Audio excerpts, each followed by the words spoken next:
So, good morning, everyone. On behalf of our director, Dr. Hemalatha, a warm welcome to you all for today's Foundation Day of NIN, which marks 105th birthday of our institute. Now it's my privilege to have Professor Vikas Bhatia, Director, All India Institute of Medical Sciences, BB Nagar. Thank you, sir, for your presence here. Despite your busy schedule, you have gracing the occasion. And also, I thank Madam, and on behalf of all of us, I congratulate Madam for getting Poshak Anaj Award yesterday, which we are all very happy. Thank you, Madam. Now, we'll start the program by Vande Mataram, Nation Song. Nation Song.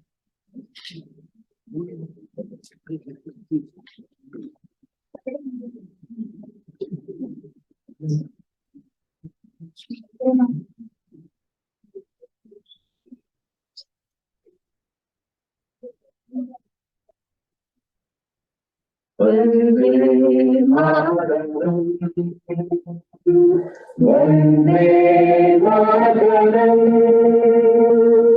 Sujalam, Subalam, Malayaj Sheetalam, Shasya Shamalam Mataram, Vande Mataram. Subhradhyasya Puratitayamini Purna Kusumita Dhimadala Shobhini Suhasini Sumadhura Bhashini Sukhadam Varadam Mataram Vande Mataram Vande Mataram.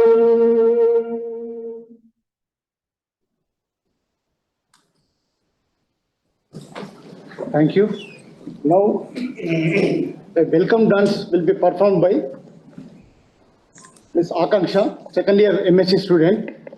And I invite Akanksha. This dance piece is Dashavatar, which is worshipping 10 avatars of Lord Vishnu.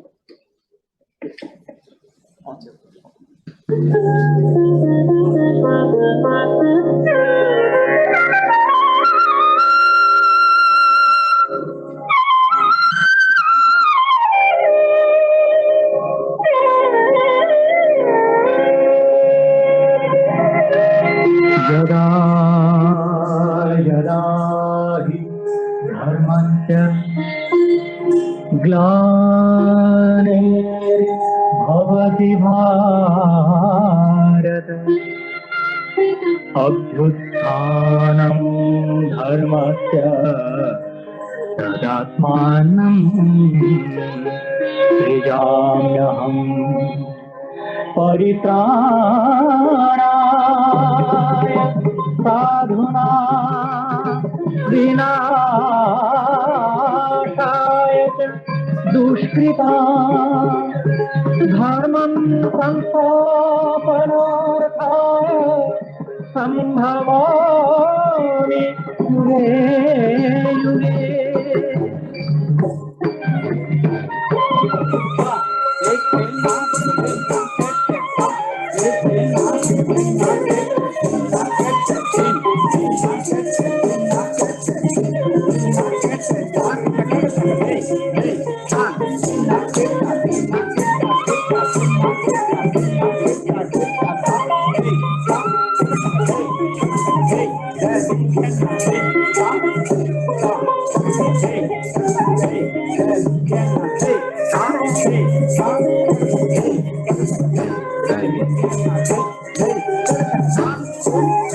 प्रलया पराधीगले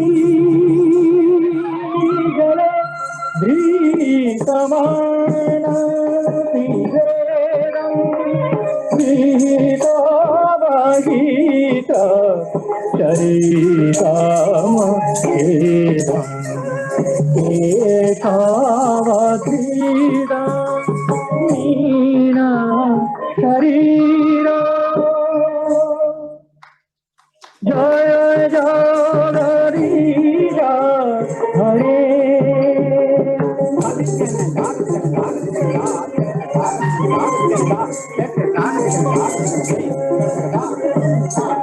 तेरा विपुल हरे ताव तिष्ठति पुष्टे धरणी धरणीना चक्रागरीश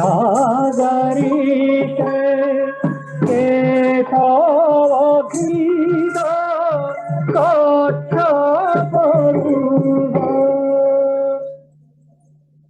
जय जगदीश हरे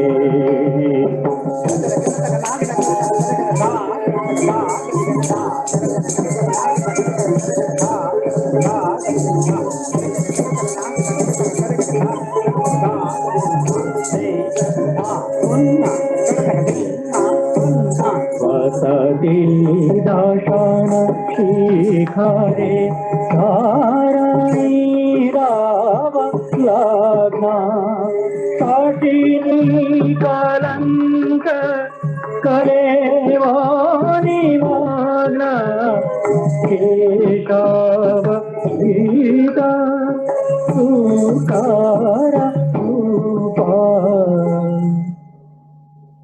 जय जगदीश हरे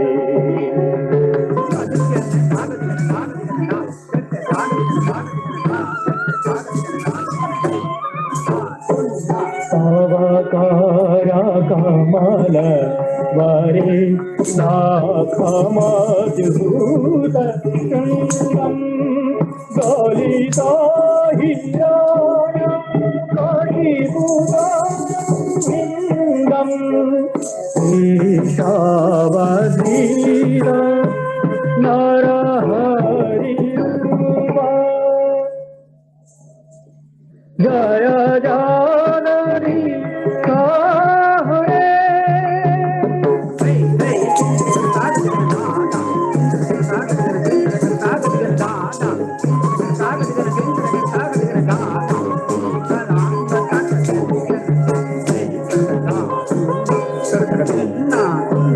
छलयासि विक्रमणे बलि मद्भूत वामन पदनाथनीर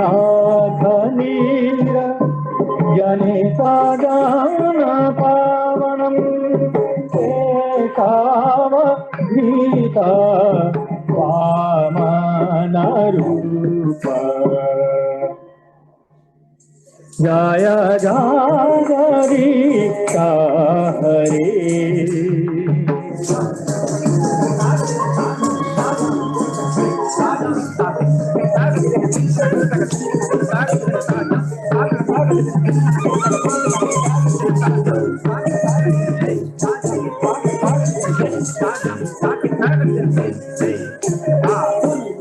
यात्री अरुधिरामयि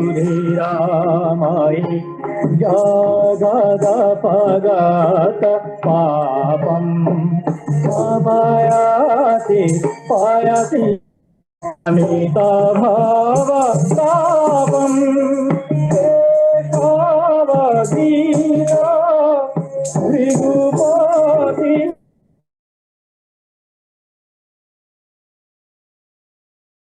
जगदीश हरे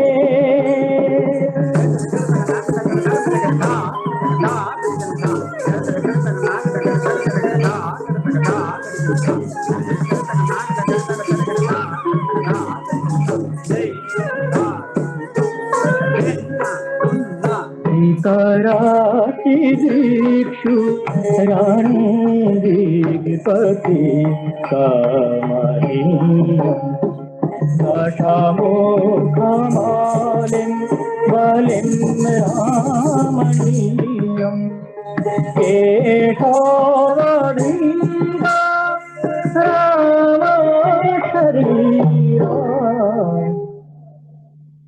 जय जगदीश हरे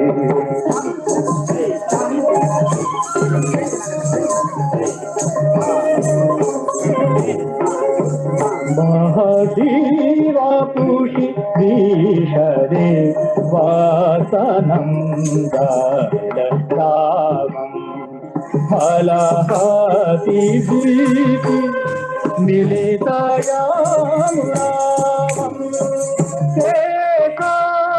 केशवधीरा फलधाररूपा जय जगदीश हरे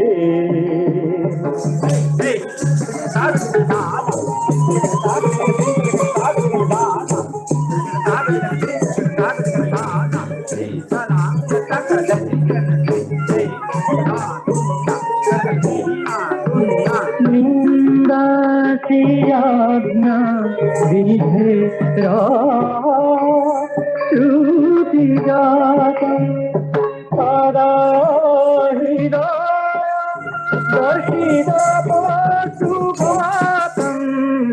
केशवधीत बुद्ध्या शरीर जय जगदीश हरे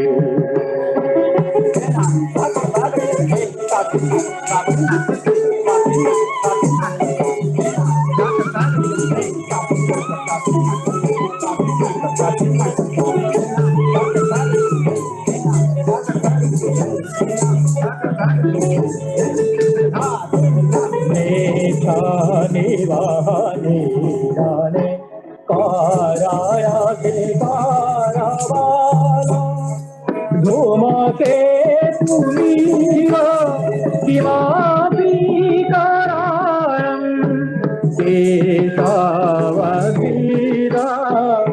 कल्पी शरीरा जय जगदीश हरे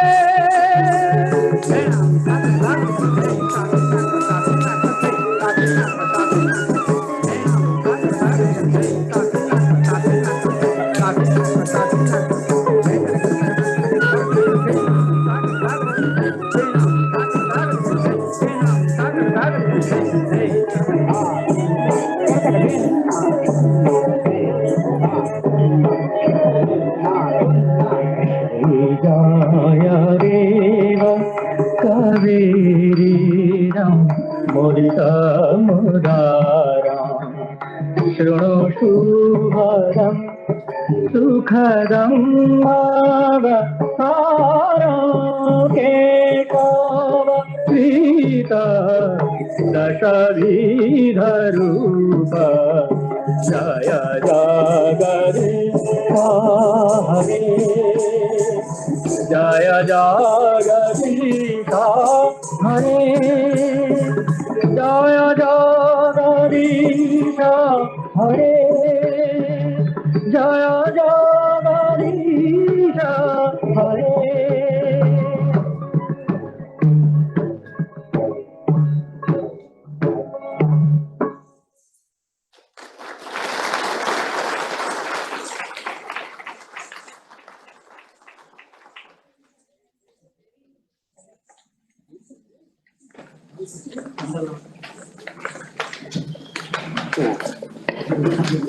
Thank you, Akanksha, for that enthralling performance. And coincidentally, from today onwards, Navratri begins, and your dance perfectly fits into that. And we are also celebrating Foundation Day.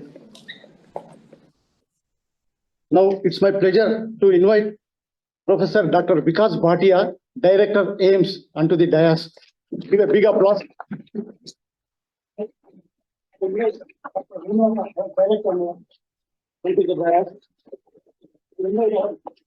Scientist Dr. Lakshman Garu, Scientist B and Head of the Division, Applicant Nutrition, onto the dais. I also invite Ms. Paras Shakti or SAO onto the dais.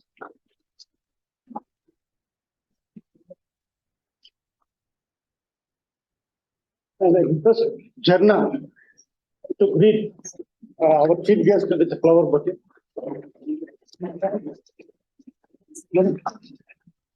I request Ms. Prabha to greet our director, madam, to welcome. I request Ms. Nagajyoti, our faculty member, to greet Dr. Lakshmaya.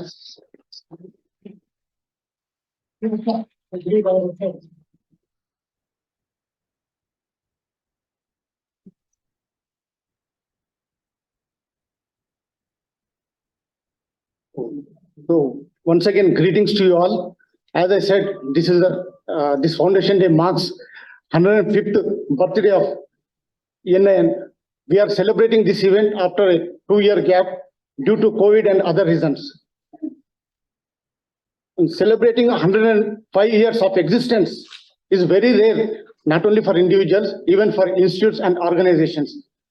As age grows, not only for individuals, even institutes and organizations have heap of memories accumulated.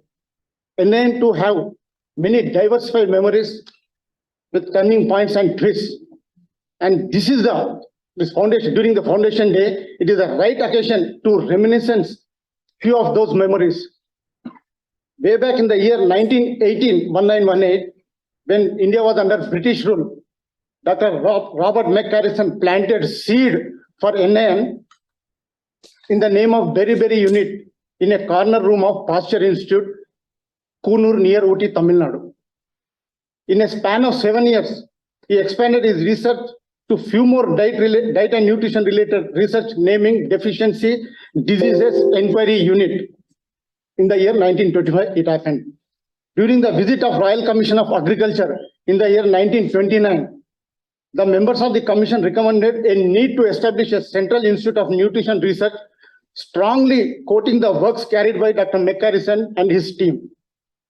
As a result, the unit in Kunur came to be known as the Nutrition Research Laboratories and became the only institution in India to be devoted to research in human nutrition.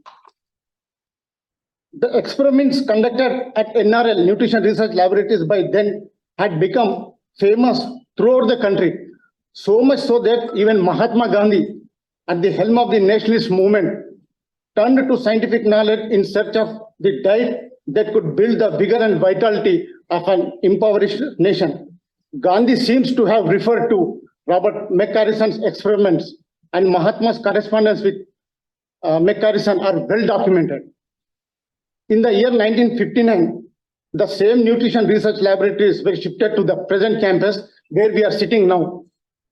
The year 1969 marked the Golden Jubilee celebrations of NRL and completion of 50 years of its existence.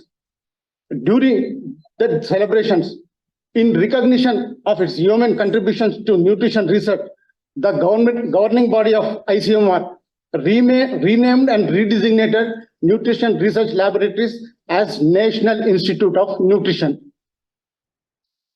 The genesis and the evolution of NIN, interviewed with the historical vignettes, many contours have kept its research ever relevant to the public challenges of India. History of NIN and the modern history of nutrition research in India are almost inseparable. Even after a century of its existence, NIN always appears contemporary and never senile. Many milestones were crossed, and of course, many indelible footprints were left on sands of the time to show an illuminating path for generations to come. With this brief glimpse related to the Foundation Day, I conclude here. Thank you. Now, I invite our director, Dr. Hemalatha, madam, to address the audience. Welcome.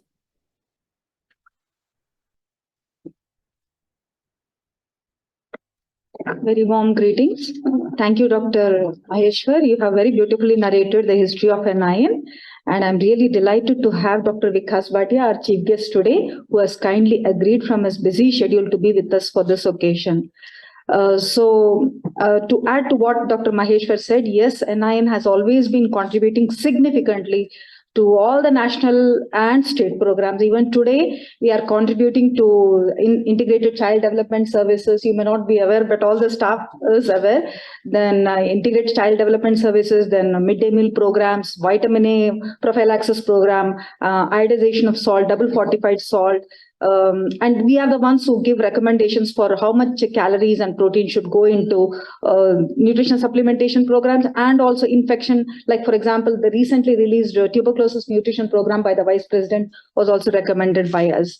So the National Food Security Act also is under revision, and we are the ones who are revising it under the Ministry of Consumer Affairs and Food Distribution. So that way, NIN has always, although followed very strongly all the old cultural traditional methods, has also contributed significantly by making timely innovations. That is the reason, even after 104 years, NIN remains very, very relevant, not only to national research, but also globally. It is well recognized and stands very tall. And I'm proud I'm leading this institute. And I'm really, it's really humbling to be leading such a great institute. It's not a single or few people show. Each and everyone sitting here is contributing in their own capacity differently. So thank you all very much.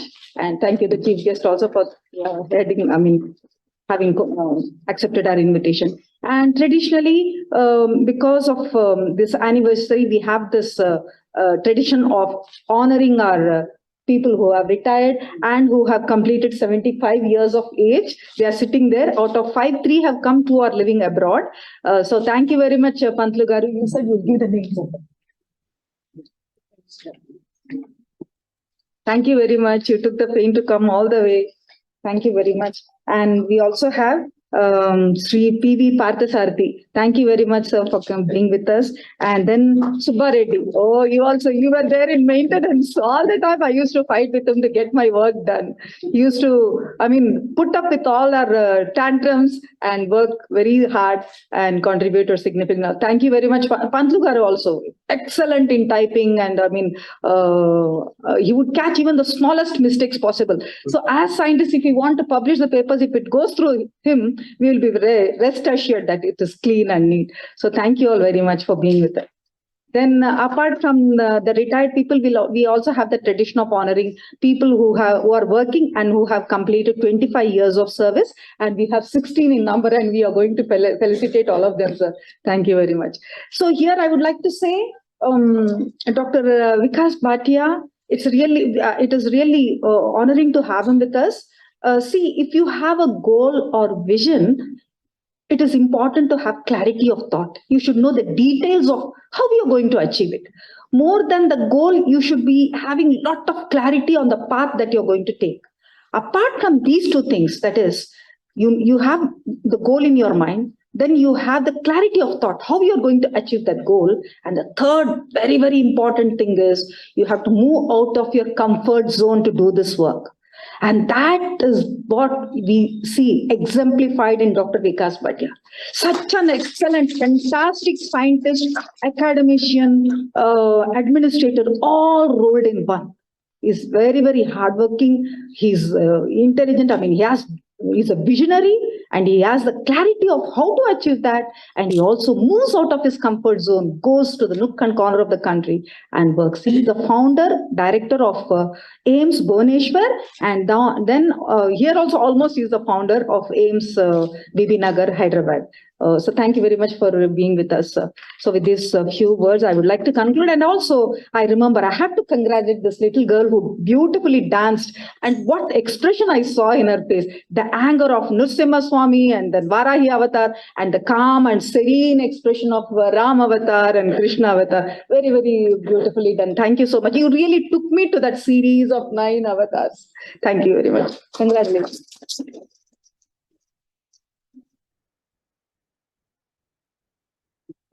Thank you, madam, for that inspirational talk and encouragement to the staff.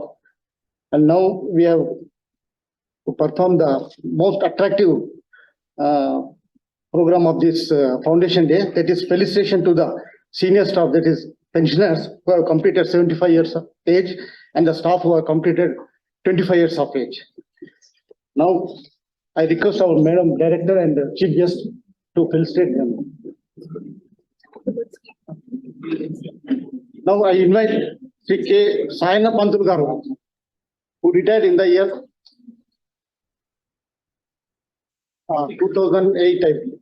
As head of Senior Extract.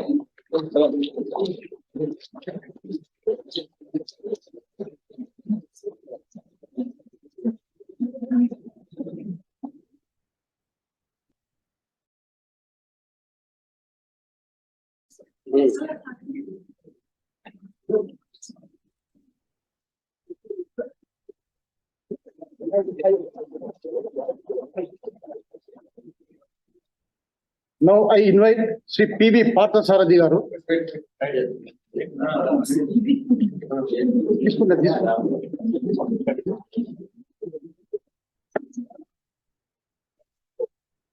Very much.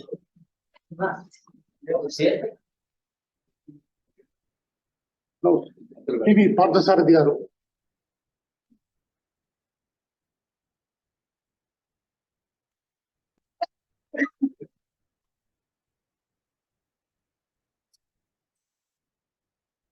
Yes.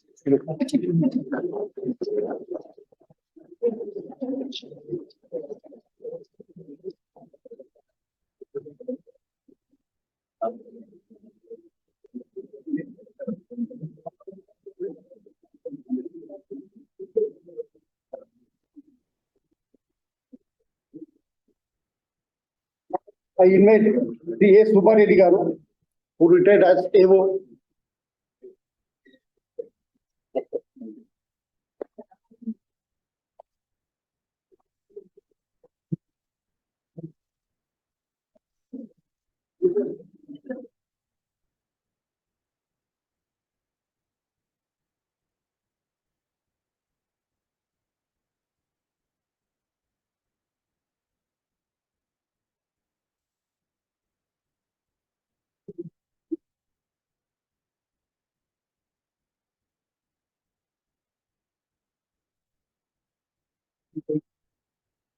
Two of a retired person, Sri Irfan Ali Khan and Srimati Meenakshi Subramanian, out of session.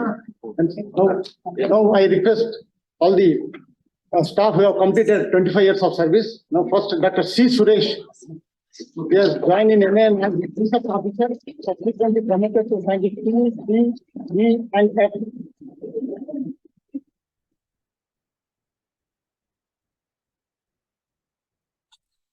Dr. C. Suresh.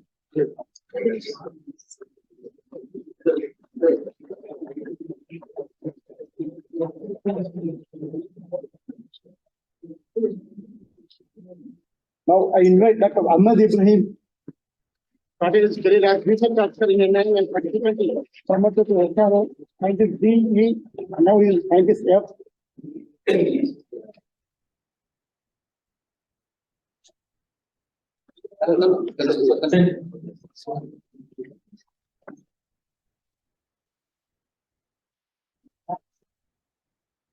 I invite Dr. P. Subramaniam.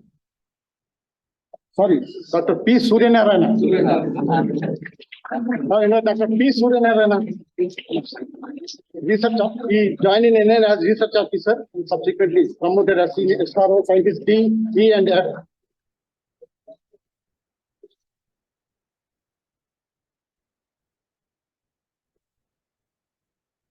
Now, I invite Dr. Chandra Kumar Dolla, who started his career in NIN as research officer, subsequently promoted as SRO, scientist D, E.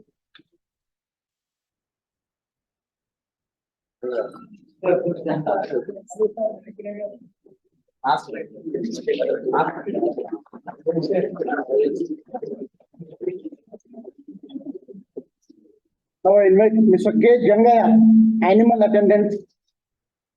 Now he is working as senior technician after subsequent promotions.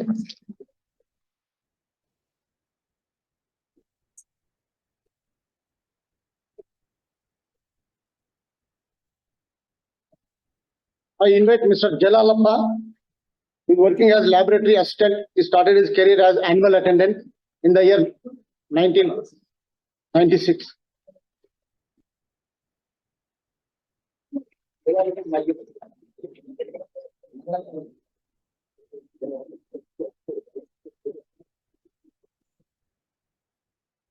I invite Mr. T. Govind, Laboratory Assistant 1, who started his career as animal attendant in the year 2000.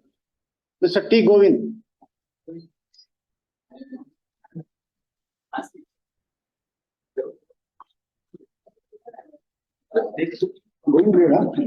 Seems Govind is not attended.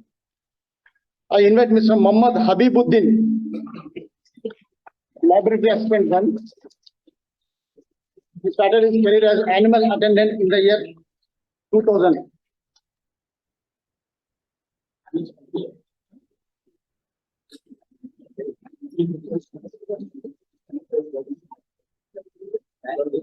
I invite Mr. A. Venugopal, Laboratory Assistant, started his career as animal attendant in the year 2000.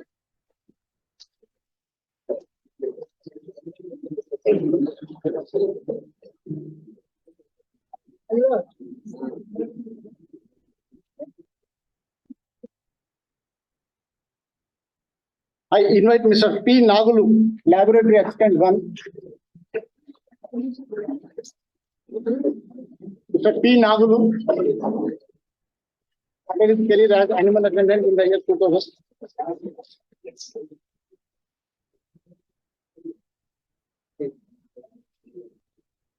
I invite Mr. M. Sinu, working as laboratory assistant, started his career as animal attendant in the year 2000.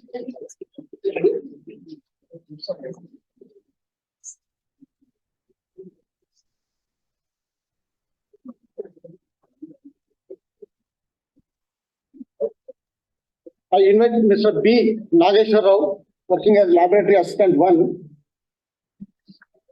started his career as animal attendant.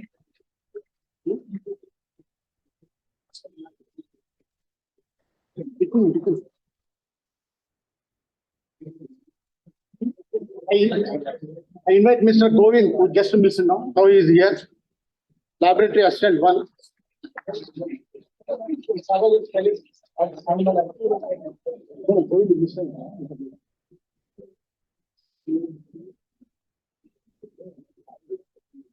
Invite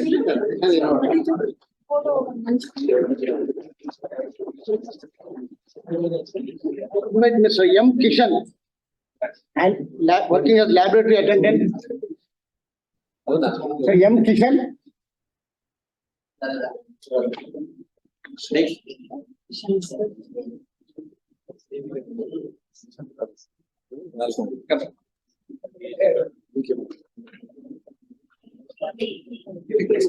Communication is not there. We are presenting this. Is Mr. B.K. Mahadevaya.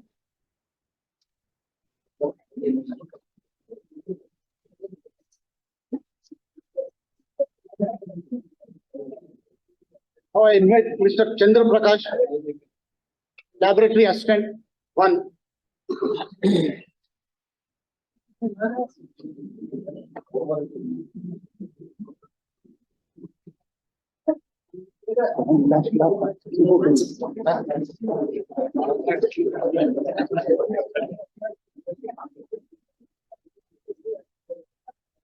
Now I invite Mr. E. Krishna, Laboratory Assistant, started his career as animal attendant, working in ET division in the printing section.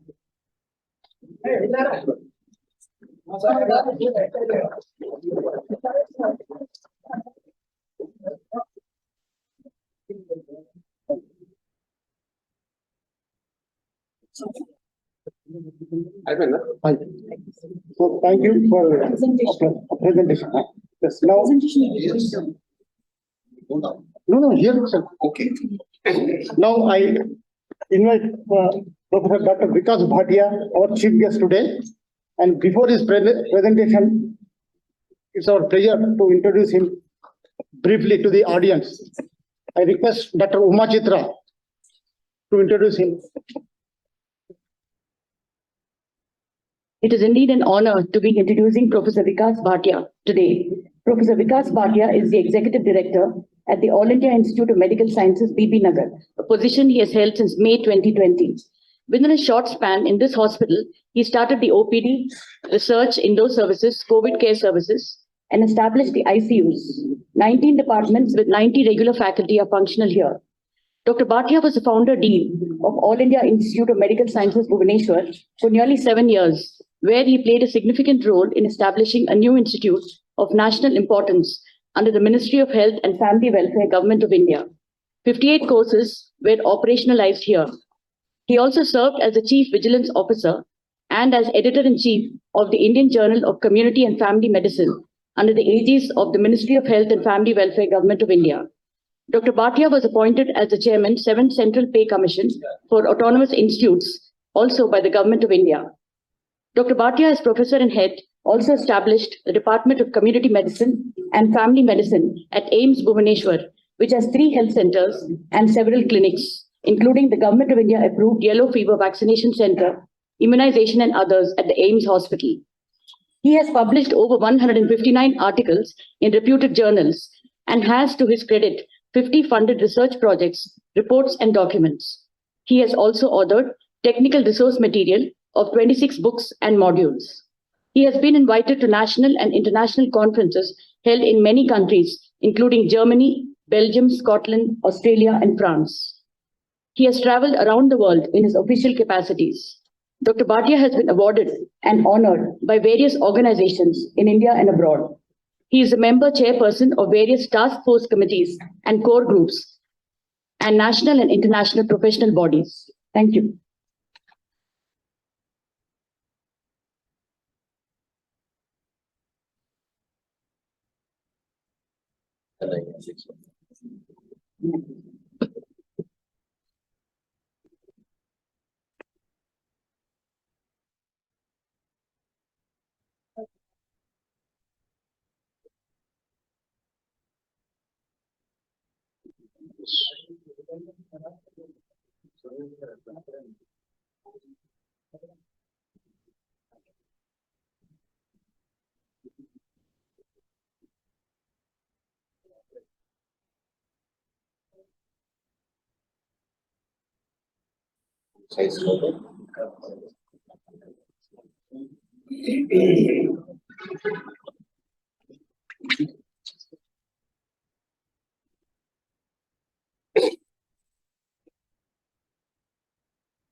Good morning.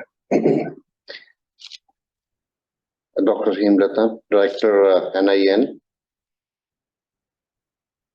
distinguished head of various sections and scientists and staff and students and research scholars of National Institute of Nutrition, Hyderabad.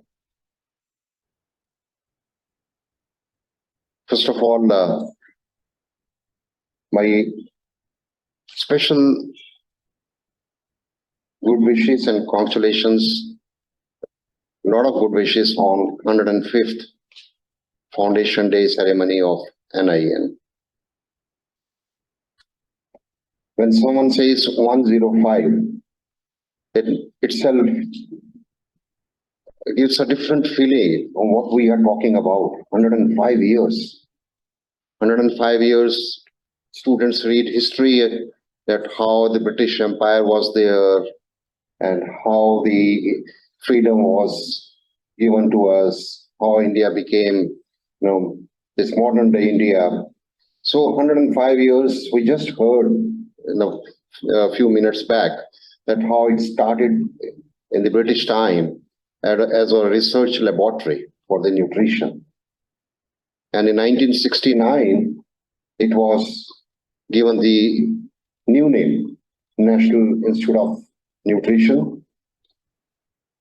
And since then, as a student, when I joined medical college in Sevagram, my guide was Dr. Sushila Nair. She was the Health Minister of India, and she was the physician of Mahatma Gandhi ji. I am the last student of Dr. Sushila Nair, who made Mahatma Gandhi Institute of Medical Sciences, Sevagram, first institute meant for the rural population in the country. So very frequently, I used to hear and study as a student and listening to her. She was a cardiologist, MD, and then she shifted to public health, had a doctorate in public health from abroad, and she was attached and she served the country and was closely attached as a physician and working with Mahatma Gandhi ji. So it was always inspiration to listen to her when I remember her. And as a student, she will always talk about nutrition. She will always tell कि ऐसा लड्डू होना चाहिए जिसको खाओ और बच्चे तंदुरुस्त हो जाएं. आप लोगों ने यहाँ पे बनाए थे ऐसे कुछ. You developed all those things long back.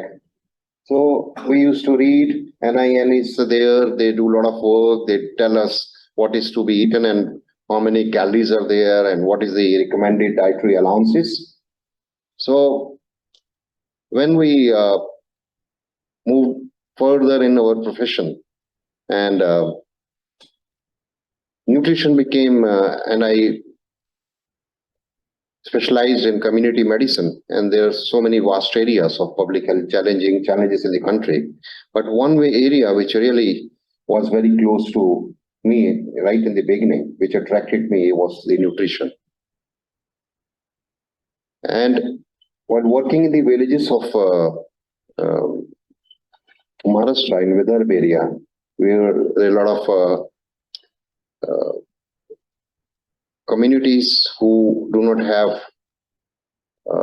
access to healthcare, poor health status and social status is poor.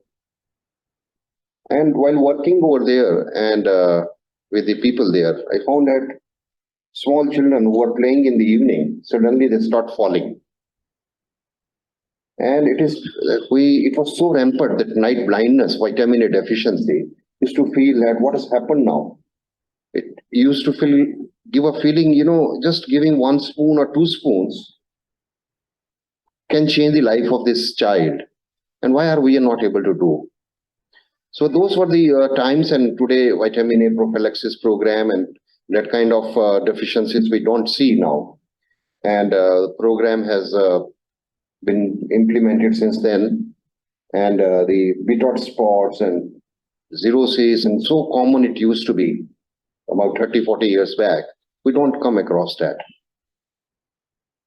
So when I shifted from there and started as a faculty member in Chandigarh, that was my hometown. Now I do not have any hometown. So that was my hometown then. So my hometown is where I live. That becomes my hometown. So I keep changing. So then I started working in certain areas of nutrition. I will share with you some of the journey, some of the work which I could do with my team, my friends, my colleagues, my department, sometime as a junior faculty, sometime as head, sometime in different capacity.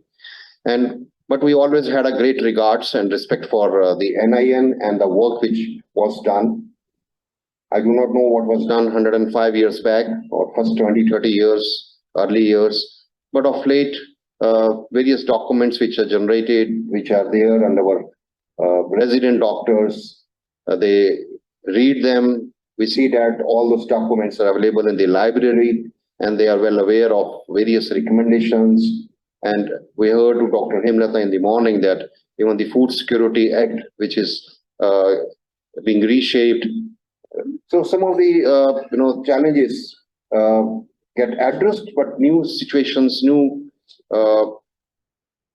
problems or newer work is to be done because the disease pattern changes, food production changes, the social economics and the conflicts in the world, all that brings a lot of transformation and changes. So I'll go through some of those things with you and share with you. So these are the two aims. Now I am Bibinagar for about 2 years, and the responsibility is to establish institute of national importance over here, and the work has begun. And but I will restrict myself to only nutrition related work, because today is a very, very special day of foundation day of NIN. If we see the NFHS 4 and NFHS 5, there is a lot of improvement in terms of the mortality rate. When we see under 5 infant mortality and institutional deliveries, including the maternal mortality rate, which has really come down after a long time. It was like 400, 500 as a student, you become postgraduate faculty, and there wasn't much change in that. But now we find that it's come down to 100, and very soon it will be less than 100. It will be in the double figures. So we find the now focus has shifted to the neonatal mortality. And after that, it will come to the perinatal in few days from few months from, or few years coming, or 2 or 4 years, we'll be talking about the perinatal mortality. But the red one, the bottom 3, that remains a big challenge, still to be addressed. Stunting, underweight, and wasting. These figures are still high. There is some improvement if we go back to 20 years, but in last 10 years, 5 years, if we see there is not too much of change. It takes time for these figures to change, to show, to reflect them. It's a slow process. Public health doesn't show immediate results. The result takes time. So there are no instant result. Processes can be indicators, can be projected, can be shown, but if you see the final impact of that, the final outcome, it takes time. So if you say infant mortality rate has come down, it means there are hundreds of interventions which have been done to see that from 40 it comes down to 30. So the point which I'm highlighting is that if we look at the NFHS 3 and 4 and then come down to the 5, we still needs to work towards these 3 areas so that we have strong and healthy children. So this is the situation in Odisha. The per capita income of Odisha is low. If you see within the country of all the states, among the bottom states, the per capita income is low. So some of the districts within the state are better, some of the districts which are coastal, and some of which are in the western side or some other areas, the stunting is higher. Similarly, the anemia, if we see, the coastal region which has a higher socioeconomic income or status, the position, the health indicators are better, the nutritional status is better. And why should we talk about nutrition, and why our women, children, our communities and the population, the country should be healthy?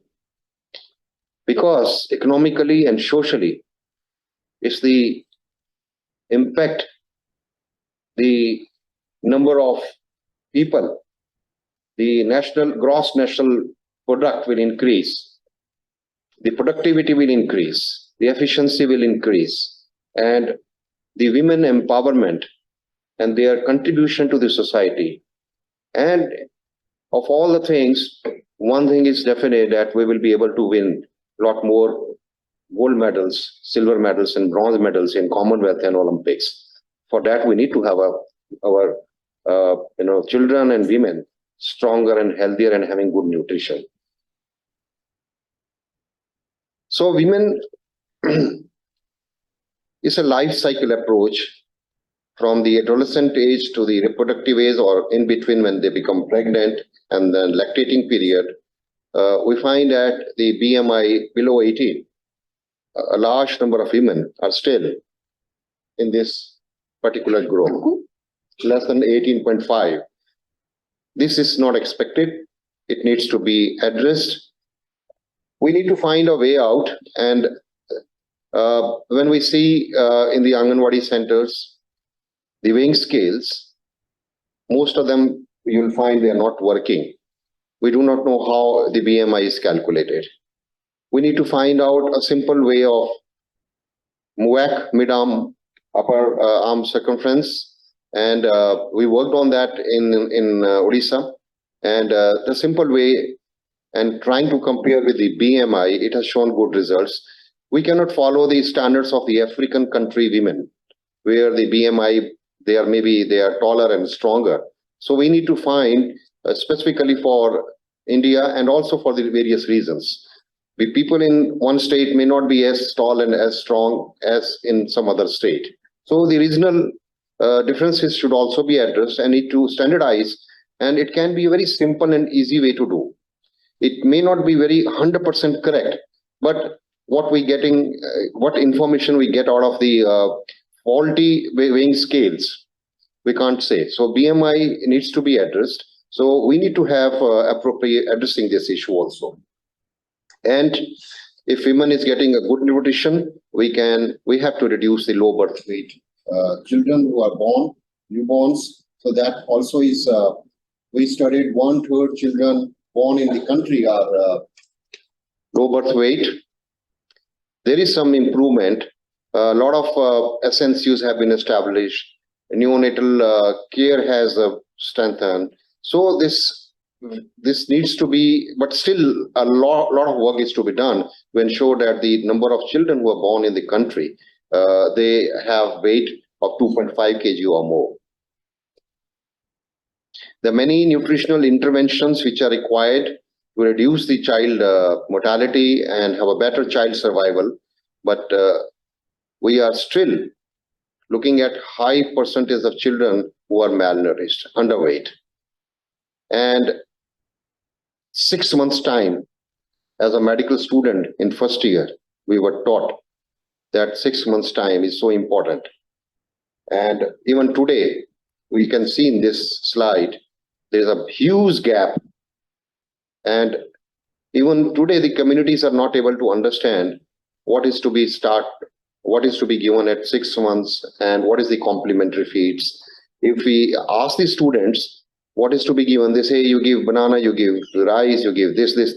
No, basically they don't understand that until 5 months and 29 days, you are on breastfeeding, the child is on breastfeeding, and as soon as the 6 months begin, you give everything on 6th month. So it has to be, so we need, even our students also need to understand that how this, and we all know that this is a period, 6 months to 2 years time, when the child, who is a healthy child, good weight child, entering into the undernutrition. Very important age group. To address the women, we started with the women group called as the Swabhiman, the pride of the women. And we ensure that there is a women empowerment, there is a social change. So this was a program which we started with the government of Odisha, UNICEF and AIMS Bhubaneswar, and working on various areas and involving the women group, adolescent girls, pregnant women and mothers who have children up to 2 years. Big study was conducted in the two districts. So what did we find? The key finding was 4 out of the 10 adolescent girls in one district called Palhada and another one in Koraput, they were stunted. 30%, 40% adolescent girls were stunted. They do not have the access to the government services. A large number of programs are being implemented, but they still do not know, they do not have access, or they are not being executed in letter and spirit, or the community is not coming forward, they are not aware. The adolescent girls, they were not having access to the sanitary napkins and other facilities, and the food is not nutritious. It lacks the contents, the micronutrients which are desired, particularly the iron. So they remain anemic, they are born anemic, they remain anemic and give birth to children. So this life cycle continues. Another area which is very crucial, needs to be addressed, is the tribal communities. And certain states in the country have very high population who are tribal.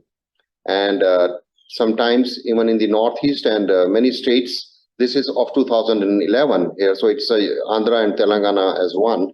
So 30%, 20%, some states, they have the tribal population. And even within the states, there are certain areas. And if we compare the indicators, we find that the infant mortality under 5 or anemia in the two groups, the general group overall, and if we see in the tribal communities, it is nearly half or 3 times in the tribal people. So this also, the specifically the certain communities, underserved communities, we should reach to them, and we see that our programs, they also reach to them. So these are the various indicators which reflect that there is a disparity, and the indicators are not same for the general community as a whole, and certain areas and certain underserved communities in the tribal population.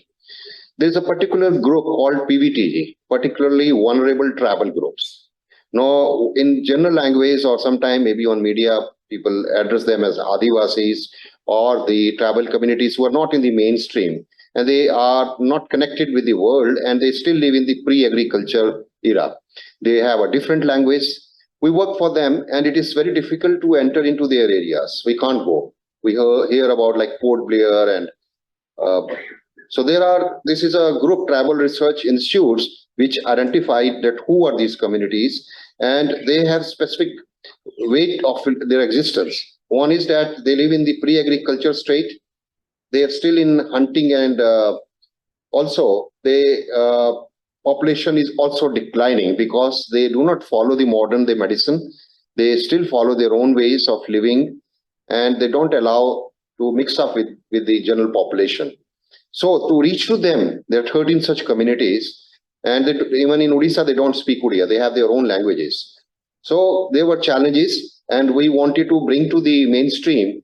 And so these are different communities, and located in different parts. And we started to serve them through building the capacity to identify the adolescents who are from their own communities and who are a bit active and who wants to come. With the government of Odisha, we started working with them. We developed the program, and mobilizing such people who can understand our language and are part of their communities, and training them so that we can enter into their, they should start accepting immunization. They should start going to the health centers and have access and adopt the modern day medicine. So for that, we prepared various technical material, organized various training programs. We called them to AIIMS Bhubaneswar on these modules, started with the antenatal, postnatal, newborn, and child malnutrition, and so on, and trained them, and then also prepared a abridged version in Odia and also gave it to them. And in their own languages, they could talk to their own people, and there is a slow transformation which will take place. We don't say it will change overnight, but this is the beginning which we made, and this is how things might be. I'm hopeful. I'm not there now, and we involved the media, and we wanted to highlight. So this was very difficult task because no single department is involved here. There are so many ministries under which education, health, and SC/ST ministry, and many more, social justice ministry, and so many in the government. So all have to work together to see that the programs start reaching to them. Soon after starting this, I went to Australia, and that is in 2019. I finished the first training there. My family stays in Australia, went there. The elections were held same time as it was held in India. In India in May 19, and there was the Scott Morrison, who is the Prime Minister now. So I was sitting there, and I found that some program is going on. And some of you might be aware that there is a feeling there that the first citizens, who they call as the Aborigines in Australia, even in New Zealand, and the people who are living there, they came from Britain 150 years back. So they feel that, the land belongs to them, the entire country. Sometimes, so government is taking measures and all that, they are working, but still sometimes, people, Aborigines, they feel that it's not being addressed. And maybe in cricket, if you see, you may be knowing that, for example, Sam Simons, he was from Aborigine community. He was part of the Australian cricket team. And sometimes, and they are well addressed by the governments. So that program was going on, and I was trying to understand that sometimes what we see in our country, that how things are, and even in the countries, advanced countries, the richest country, there are also issues, and that also they address. And he was elected, that time result was declared, and he was talking to them. I was just listening to them and walking along with them. It's different scenario and walking with the Prime Minister. And it's a 3 years government. Now, another area which is very, very crucial, and we all of us as a nutrition experts or as a scientist or a program officers needs to talk about, that's the anemia. And this responsibility was given to us to find out why this program is not working in the country. Golden jubilee of this program, 1975, more than 50 years, same prevalence of anemia as it was in 75. How much changes has happened? It has been named, renamed, and new ways it has been coming up. And now what we say is the Anemia Mukt Bharat, where we have to reduce anemia by 3% every year to make India free of anemia. So this was the NIPI process documentation, which is still one of the good document rated by the UN and is still there on site. We worked on this, and we try to find out that at every level where the lapses are, where the problems are. We interviewed the secretaries, we went to the Anganwadis, we went to the health workers, the beneficiaries, everywhere we went. And we asked people there. For example, we asked some staff was asking, talking to the villagers there, why you don't take the IFA tablets? They said, they don't understand. They don't know. Say, AIMS ke doctor aage bolenge to kha lenge. Like, it was the response like this. So somewhere something is missing, that people, we have, even if sometimes there is supply problem, but sometimes we have excess and we are giving them, still people are not eating. So there are certain social and behavioral issues which needs to be addressed. So all that we studied, and for the first time, we introduced the digital hemoglobinometers. We have been using Sahalis as a student, we were taught that continued, and how cumbersome it is to see that whether we are able to find out accurately what is the hemoglobin level. This is what we teach to our MBBS students. This is what we teach our health workers for doing, and what is the difficulty. And in this digital era, we used it, we called media people, we tested them, and we used it in this study, and very helpful. And now it is getting part of the system, and people are, and the health workers and Anganwadis are getting these. So various aspects were studied. I'll not go into the details because of the time. And what I can highlight here is, with the digital hemoglobinometer, the prevalence in the 4 districts, which is representative of the state, is somewhere 70% of the population over there. Some of the rich one district is having a highest per capita income in the state. Other which are really lagging behind. We see the situation of anemia is same in all the 4 districts. Nearly 70%, whether they are an adolescent or they are pregnant, somewhere it's going even up to touching up to 80%. So that's the anemia program which needs to be addressed. Only 2 good things which I can highlight here. One is that the severity of the anemia, if you see mild, moderate, no anemia, mild, moderate, and severe anemia, the proportion of the severe anemia is less than 2%. So if you look at these bars, and we are able to address these pink bars, which is the mild anemia, with little more effort, then we can reduce this anemia prevalence dramatically. We can do that. So with just 2%, 2 gram percent, 3 gram percent, if the level increases, so the large section of the population will become non-anemic. So this can be done, because the severe anemia can be because of multiple factors. It may not be nutrition.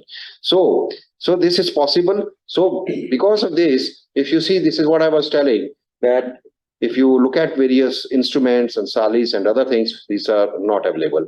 We studied what is, people don't understand, if it is a 4 gram, 5 gram percent, a woman says that possibly this is the way life is. She doesn't know life might be very fast and efficient if it is 12 gram percent. It's like 50cc motorbike or 560cc motorbike. Until you drive both, you cannot understand what's the difference. So lot of problems, the issues were concerned, so I will not go into that, and recommendations at every level we gave.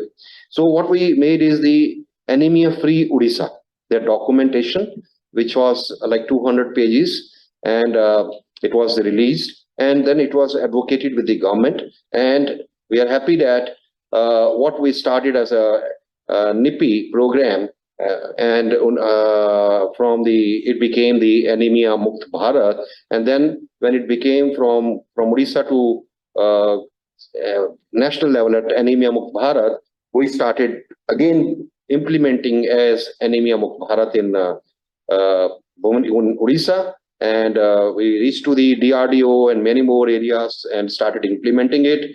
And but the prevalence was, because this was only specific higher group in names or patients who are coming to the institution, and so the prevalence was, it's not the reflection of the actual community, but it is still very high. And we started publishing these works, and we are hoping that the anemia will come down in the country. It really requires, because of the 2 years of COVID, a lot of programs could not be implemented in. So there are some setbacks, but we need to really reorganize ourselves and see that we start reworking on that. Other area which needs now, because of the non-communicable diseases, it is the obesity, particularly the changing food. And NIN has a big responsibility in that, how they address this issue. That madam was telling that the food which we eat, our food is very good, and so much of diversity. So much of food, you go to different states, you make a list, possibly the kind of variety of food which we have, maybe they are in 1,000 or more than that. You go to any other country advanced, they will be able to have a list of only 30-40. We may be having 1,000 types of dishes. We have such a balanced, excellent diet, so rich. But why our children, they do not like that? छोटे बच्चे, वो जो mother बनाती है खाना, उनको वो अच्छा नहीं लगता भाई. They want to eat pizza. Okay. So what is happening is, we can see the diabetes and hypertension, the epidemic which we have. Is this aims which we are constructing in the country, are we going to admit the patients with the complications of diabetes and hypertension? Or we want to address many more other diseases? So this has to be prevented. So the role of every person, and with the NIN in the leadership position, should look at it and see that how we can change the environment. It's all around us, our own children, our own families, we find the change. Mobiles to the computers, we have been talking, and many more kind of food. Advanced countries have started putting taxation on the junk food, but our children, any remotest village, but what you will find is the kurkure and the coke even in the remotest village. Even today we are not able to find that ORS packet at times, but you go to any place, even in the COVID time, whether the upma is there or dosa is not there, but kurkure is definitely there, uncle chips is definitely there, right? Hope this change. Somewhere we need to become a good social marketing. We need to do. It needs to be addressed. The environment has to change, and our food is very good. And how we get attracted. So we need to be very clear that what is junk food. Junk food is high density food, high sugar, which is like a slow killer.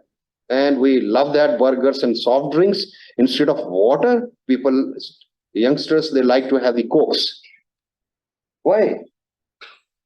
And then you have the fast food, and like pakoda and samosa and so many types of namkeens and snacks and all that, which is available in the restaurants and store and can be rapidly prepared. And third is the instant food like Maggi. How much damage it will do, these kind of foods, is reflected when somebody gets diabetes and hypertension, youngsters become obese. 20 years back, I was in Chandigarh. The per capita income is very high, probably highest in the country for that. So I used to find that change in the children, because my children were also entering into that age. And I was finding what's happening. And I used to talk to that age group. In 2002, I realized that the children in Chandigarh are, getting overweight and obese. At the same time, there were slums where there are a lot of undernourished children who had migrated from other states. At the same time, the high socioeconomic group or children who are going to the schools, they are overweight. So that time when I wanted to understand this, what are they eating and what's happening, people were laughing at me. Doctor Sahab, why you are talking about overnutrition? Our country mein to undernutrition hai. But today it is one of the major programs which we initiated, and that time in 2002, I forgot this, but now people are talking. So I thought, let me also bring out my old document and let me see what we did. And we studied it, and we found that students, they don't want to carry tiffin to their schools. If they don't carry tiffin, what will they do? They have a canteen in the school which serve pakoda, samosa, and whatever is provided to them. They will eat that. They will eat those, take that Pepsi and all. And mother is very busy. पैसे दे देते हैं, 10 रुपए ले जाओ, 20 रुपए ले जाओ, खा लेना स्कूल में. They don't want to give tiffin. So this is how the culturally mothers are busy, and father conventionally उठ के बनाएगा नहीं इंडिया में. मम्मी भी काम करती है. When mother is also working, then the husband, the father should also get up at times. They should make a roster, and they want to have the junk food. उनसे पूछा, and you believe me, 50% of started in 2002. They love on weekends, they go with their families or individually as a group to the restaurants where they eat all these kind of foods. So what has happened is the overweight at that time in the rural population, so was 9%. In the urban schools, it was about 8%, and it was about 15% overweight in the private schools, where the socioeconomic status is better. So overall, it is more than 10% overweight in 2000. And that trend, how it has changed throughout the country now, we all understand that. And so a lot of observations are there. So we try to intervene, prepare a document, change the menu of the schools, and ensure that please keep at least dal and rice in the canteens, and please don't serve these kind of food. Her school के बाहर जो है ये it is served, what is served as the junk food, whether they are our own kind of food which we will prepare. All that has to be stopped. So with the intervention, we went to all the 103 schools and try to change and try to create awareness. And so it has become now a strategic program, and these are the various interventions which now government is working upon, and also talking about the labeling of the food items, and also trying to find out what are we eating, what we eat, what India eats. We do not know. हमारे product में कितने harm है, कितना benefit है, कितनी calories है, कितने proteins हैं. So a lot of work has been done by the NIN. But if you see what has to be done, still these kind of food items are part of it. So in Odisha, there was a multi-centric study which was conducted by ICMR, and Odisha being predominantly a tribal state, we were asked to do this one study. We were as a part of it. So identify the tribal community which is far off to find out the high density food products in salt, sugar, and fat. And as a tribal community, we went to very remote area, and that's called Kashmir of Odisha. And I could not go, but our team was working there. And what happened, 2 districts we identified, the Kandamal, which is far away, tribal communities, and the near Cuttack, there is also tribal population. These were the 2 areas. And what we see, very interesting finding, both are the tribal communities. You see in the one which is the far away from the capital and the urban population, what is the prevalence of sugar, RBS, is 2%. It's 8 times when it is closer to a big city. The similar tribal community. And also you see the cholesterol level, and also you see the blood pressure levels, how it's changing in the similar kind of the communities, but depending upon their income and depending upon their nature of work. So this is the difference in the similar communities. The population which was staying far away was getting 150 rupees a day, and the people who are working closer to the city Cuttack, and they were getting about 400 rupees per day. They were primarily working as as industrial workers, and the people there were working as agriculture, primarily agriculture based. And look at their change in the food habits, because people understand, people feel that having Pepsi and pizzas is a reflection of being richness, rather than understanding that's a reflection of a disease. See what people are eating in Daringbari, they are eating rice and green vegetables, and they only 2% are having RBS higher. And the people who are living and eating the mixed vegetarian, non-vegetarian, and all kind of junk food they've started eating. And with the money you get little more from 150 rupees to 400, what we do? We start buying junk food, and then we fall sick. So this is the transformation which we observe. And I remember that time we used to sample that food items which they eat. We used to send to the NIN here by courier, and that was being tested here. And very interesting study. And I do not have access to the all other throughout the country. There were, I think, 10 or 15 centers. So that's what we need to see, that what we eat. So having understanding the entire nutritional situation in north, like Chandigarh, in going to the eastern part of the country, in Odisha, and now in Telangana, understanding the nutritional position situation here, of public health nutrition, and it's still working. So I've come here, it's still going on, and a lot of nutrition work is going on, addressing various issues, and also talking to the communities and media and doing research. And therefore, I started the fellowship program in public health nutrition.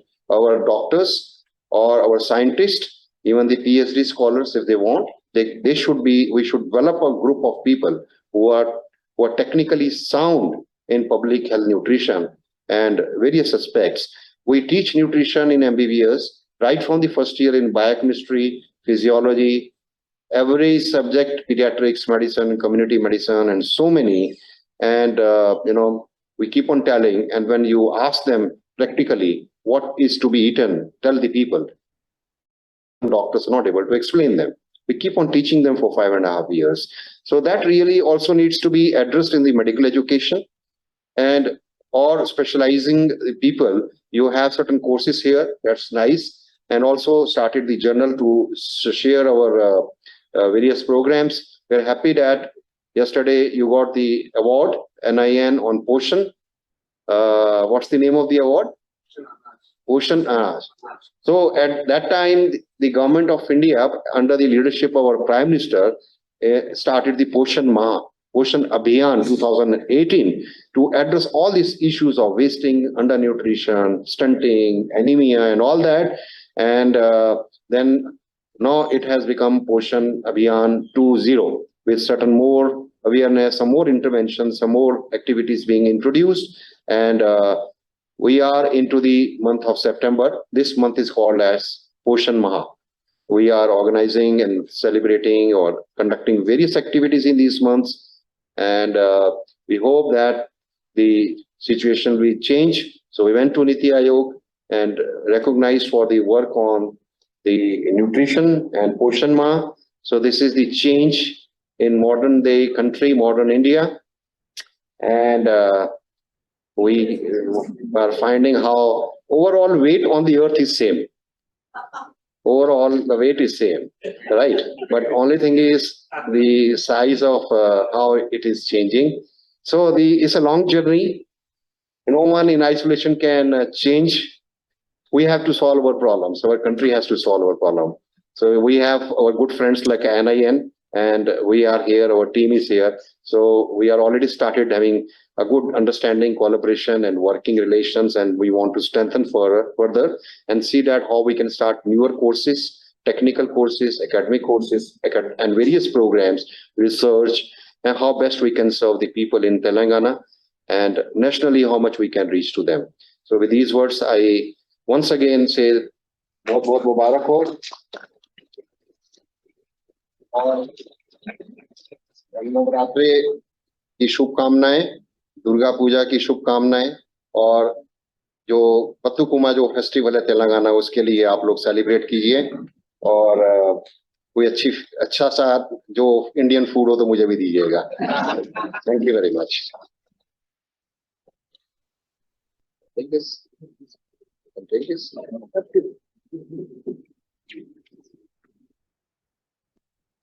Thank you very much, Professor Vikas Bhatia, for your wishes and also your presentation filled with in-depth analysis and data interpretation, particularly on tribal groups of Orissa, which will certainly as an add-on information for our existing knowledge.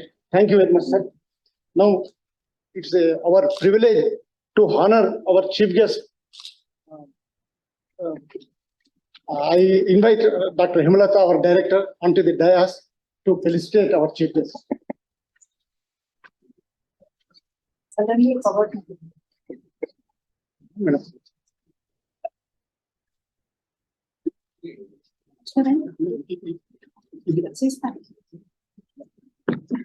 I invite Dr. Lakshmaya, the scientist G and head PHN division.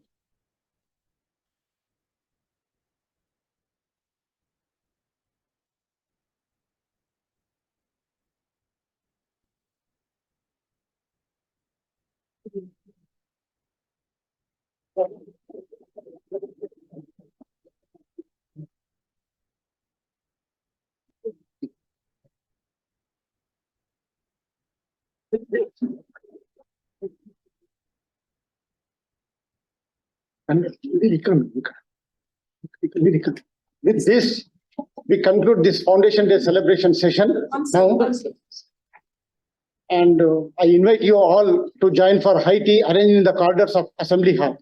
The corridors of Assembly Hall.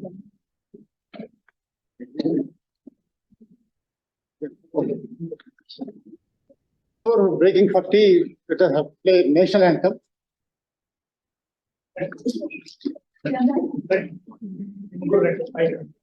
Not 1 minute.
Greetings and a warm welcome to the Tulpule Award function. I would now request our director, Dr. Hemalatha, to please come on to the dais.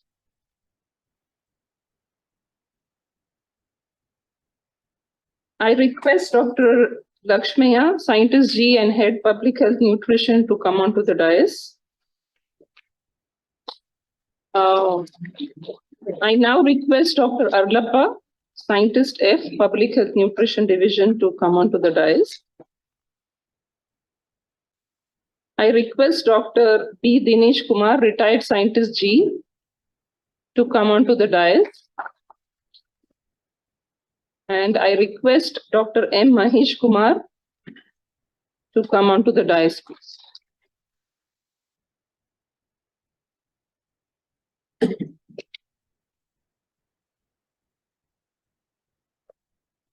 I now request Dr. Lakshmaya to tell us about the Tulpule Awards.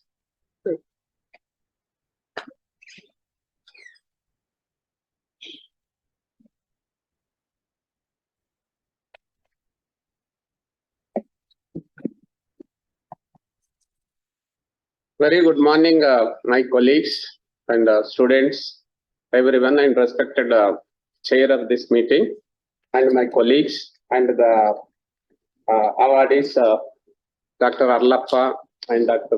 MaheshKumar. So I'm very privileged to say about this Tulpule Award. The Dr. P.G. Tulpule was the former, you all aware that Dr. P.G. Tulpule was the former director of National Institute of Nutrition during 1980 and 83. So it was very earlier days, and even I was not joined that time. After 10 years I joined. So he was one of the important architects to bring National Institute of Nutrition, that is NRL, National Nutrition Reference Lab. So that was brought to Hyderabad. He was the very important person to bring this lab here. And he was one of the longest serving scientists at NIN. And P.J. Tulpule was also instrumental in putting institution on the world map in the field of food toxicology. So he has a lot of works, very significant scientific work was done in. Oh, okay, very good. Namaste, sir. He may be hearing. When if not now, okay, very good. Dr. P.J. Tulpule was married to Miss Malati Tulpule, and she is no more now. But Miss Malati Tulpule, when they moved to NIN campus, living in the quarters, she became an integral part of the NIN family. And several, even that time, whoever is associated, they are telling that she is very friendly and used to come all quarters and all quarter associations, and she used to give a lot of prizes, food and everything distribution. So people are telling now, I don't know. So, and she won the hearts of one and all of NIN staff with her loving and caring nature and her generous deeds. In memory and honor of the late Miss Malati Tulpule, and in honor of Dr. P.G. Tulpule, their family has decided to contribute to the tradition of encouraging young researchers in NIN and scholars, fellows and scientists by instituting 2 awards. So it gives us immense pleasure to announce the Miss Malati Tulpule Award and Dr. P.J. Tulpule Oration Award for this year 2022. So the recipient of Dr. Tulpule Oration Award for the year 2022 is Dr.N. Arlappa.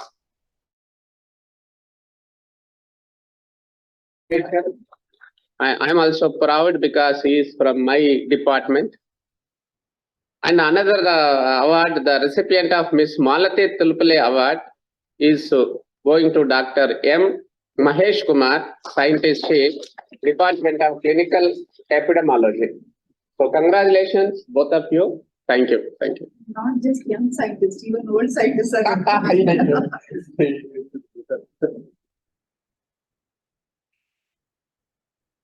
Thank you, sir. So as Dr. Lakshmi has just mentioned that the recipient for the Malati Tulpule Awards this year is Dr. M. Maheshkumar. So Dr. Maheshkumar is Scientist C in the Clinical Epidemiology Division. He graduated with an MBBS and later MD in Community or Preventive Medicine from Dr. NTR University of Health Sciences. And he has a fellowship in Diabetology and General Practice, which was awarded by the Indian Medical Association. He joined ICMR NIN in 2018, and he has been part of 25 extramural and intramural projects as a principal, co-principal, or co-investigator, and has around 20 publications in national and international journals.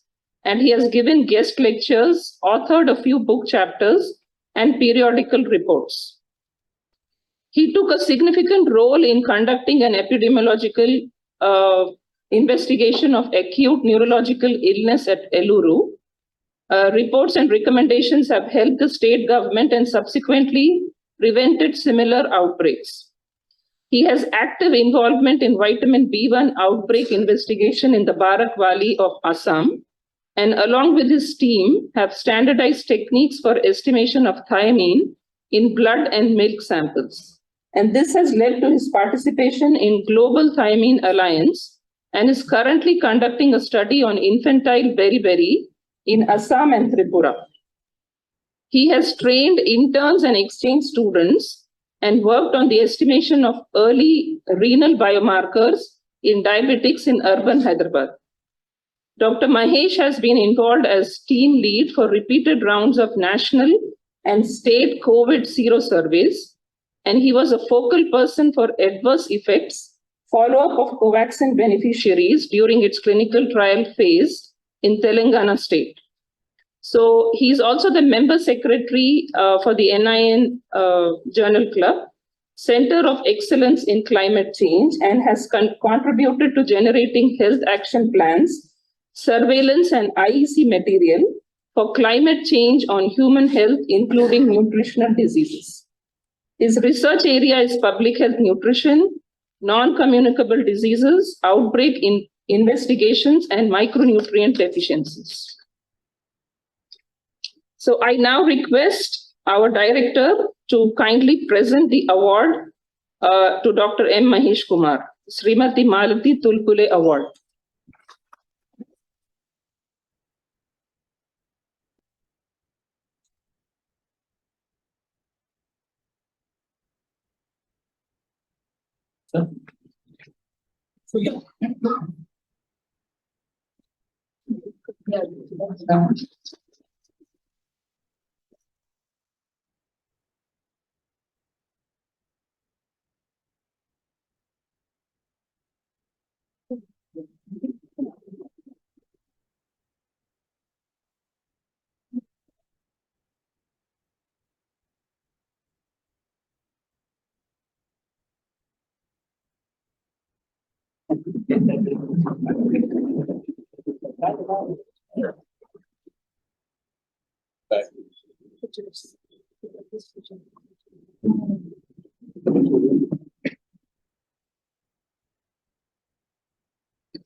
So this year's recipient for the Dr. P.G. Tulpule Award is Dr. N. Arlappa. And I would now request Dr. B. Dinesh Kumar to tell us about the winner.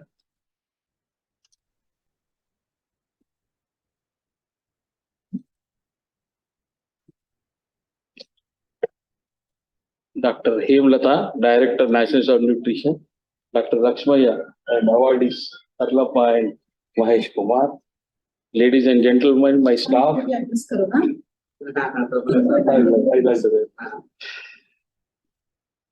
It's really, I'm present in a new avatar. First, as a proud employee of NIN. Secondly, the proud trustee member of Dr. P.G. Tulpule, who is also watching this. Sir, how are you, sir? Hopefully, I'm able to see you, sir. And they have started this award last year. And you are all aware of it that last year the award was given to Bharti Kulkarni and Parash Sharma.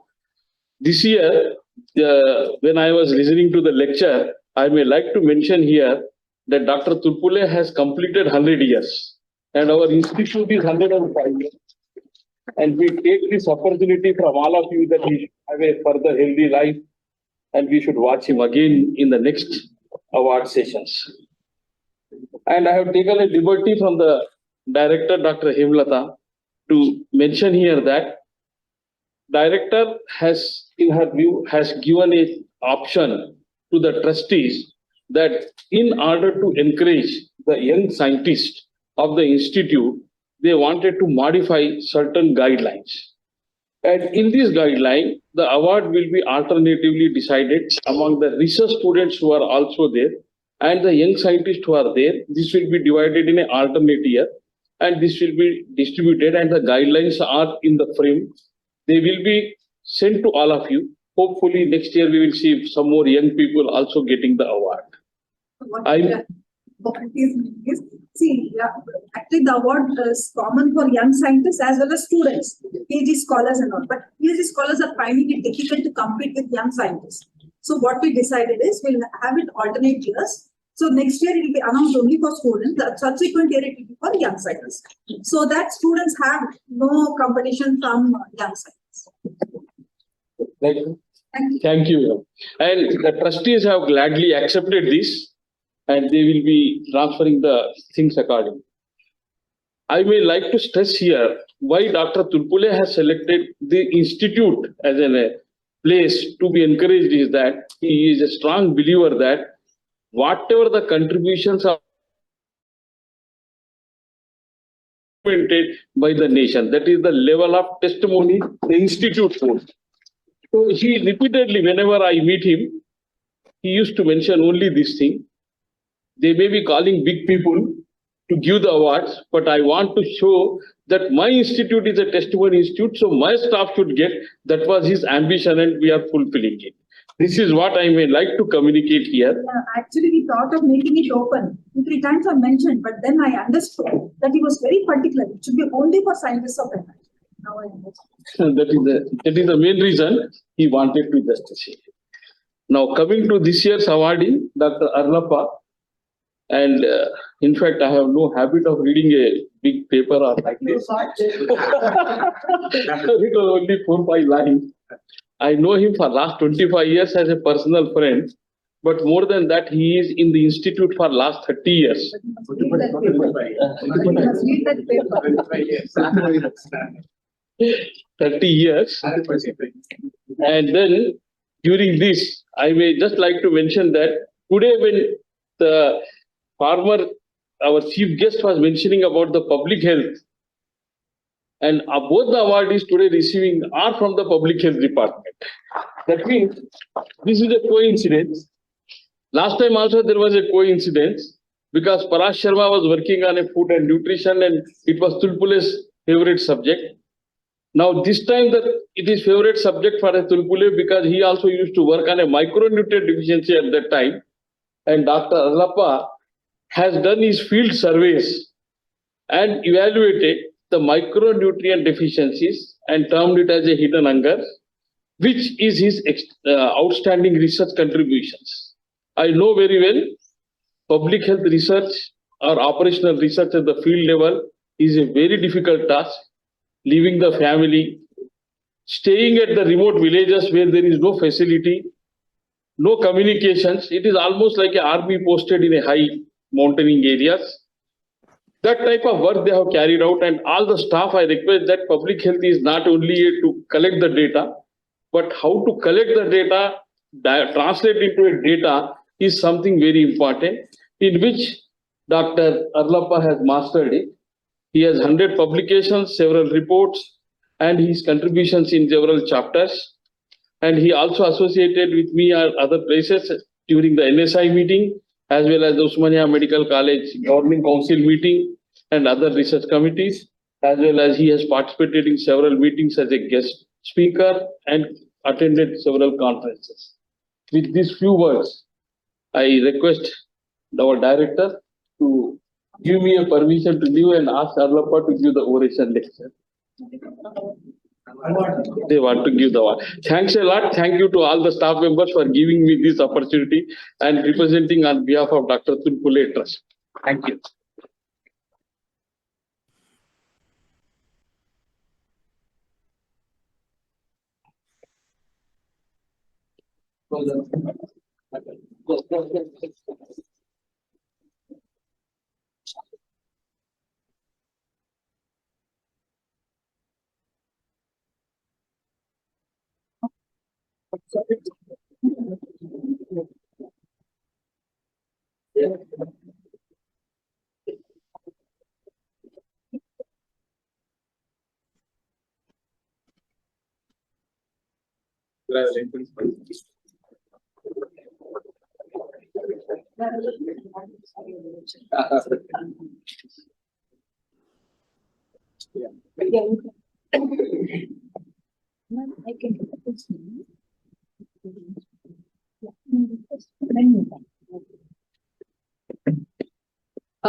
As Dr. P.G. Tulpule sir is with us online, I request him to please say a few words.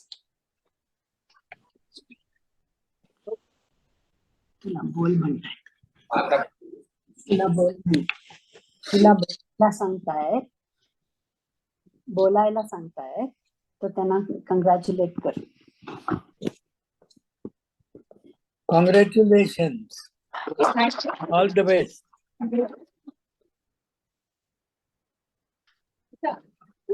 Yeah, thank you very much, sir. Hello, hi. Hi. This is his daughter. Hello, everybody. I'm sorry, he's a little hard of hearing now, and just recuperating from fracture hip surgery. So he's not looking his usual dashing self. So Okay, thank you so much. yeah, so please don't mind. Yeah. Okay. Yeah. Now I request Dr. Arlappa. Mahesh wants to say. Yeah.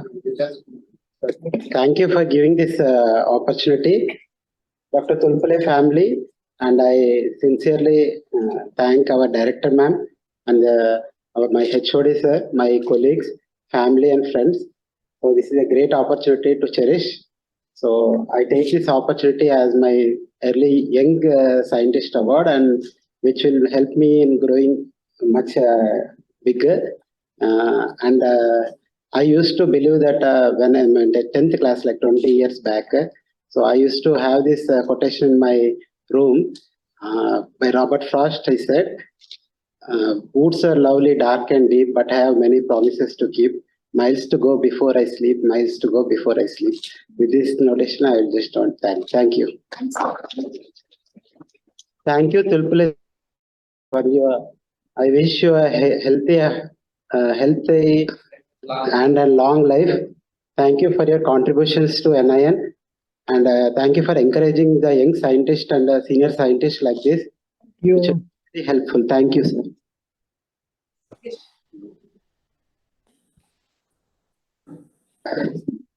I now request Dr.N. Arlappa to give the oration, "The Burden of Hidden Hunger in India, Perspectives from NNMB and Other National Nutrition Surveys."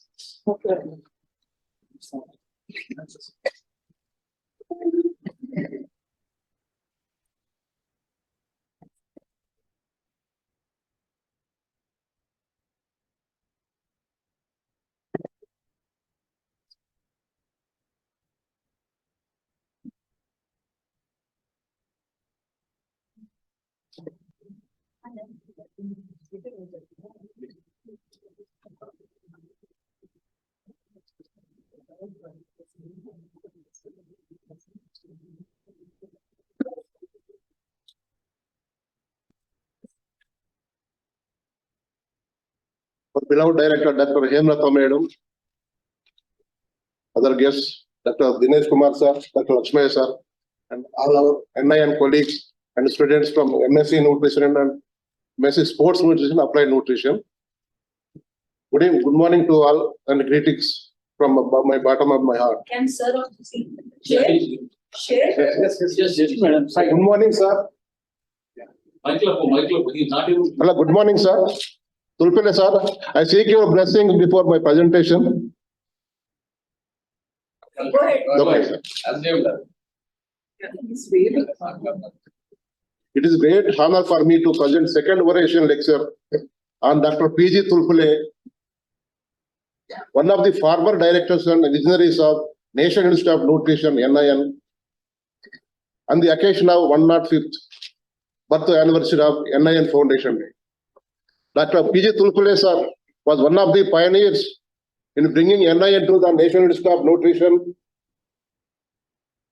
Hyderabad, and established it as a national research organization with an international repute, along with our father of nutrition, Dr. Gopalan sir.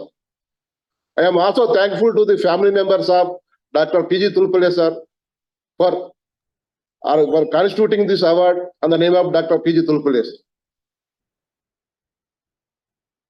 I am extremely thankful to our director, NIN, and chairman of P.G. Tulpule Oration Award Committee, Dr. Hemalatha Madam, for considering me to receive this honor, for which I will cherish throughout my life.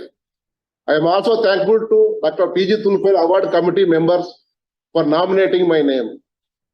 I consider this award for my 25 years of experience, the discipline of public health nutrition, that is solely and community-based studies. I am presenting this oration based on the findings of the NNMB repeated surveys as well as the national nutrition surveys. Before my presentation, I seek blessings from Dr. Tulpule sir. The title of the presentation is The Burden of Hidden Hunger in India, Perspectives from NNMB and Other National Nutrition Surveys.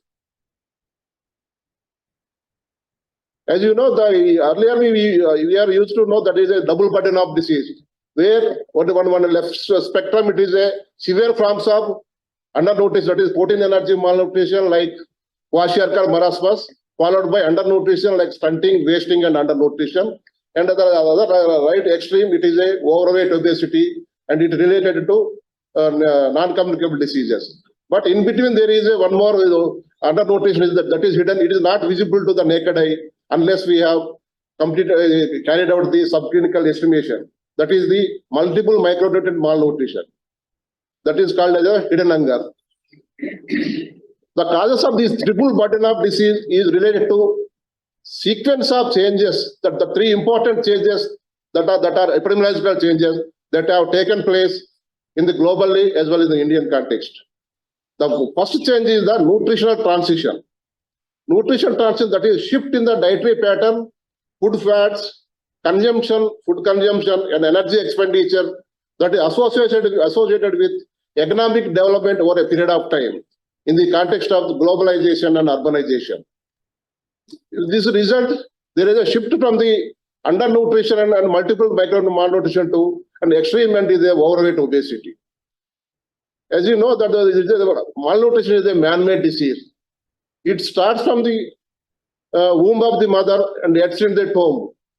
In between, there are several factors are playing role which are contributing to the malnutrition. As per Dr. Jellyfy, who has listed ecological factors that are contributing to the multiple micronutrition malnutrition or the other malnutrition are conditioning influences, cultural influences, socioeconomic factors, food production and health factors. All these are playing on the multiple micronutrient malnutrition or it called as a hidden hunger. Coming to the conditioning influences, infectious diseases play an important role which are contributing to the malnutrition. The infectious diseases like respiratory infections, diarrhea, malaria, TB, they are significantly contributing to the malnutrition. In turn, malnutrition also contributing the infections by lowering the immunity levels of human being. Similarly, poor personal hygiene and environmental sanitation also play a significant role in contributing to infections. If you come to the cultural influences, cultural factors like food habits, customs and traditions also play a very important role in the nutrition. Among the cultural influences, food habits play a very important role. Food habits are among the oldest and most deeply entrenched aspects of any culture. They have deep psychological roots and the family plays an important role in shaping the food habits of any human being.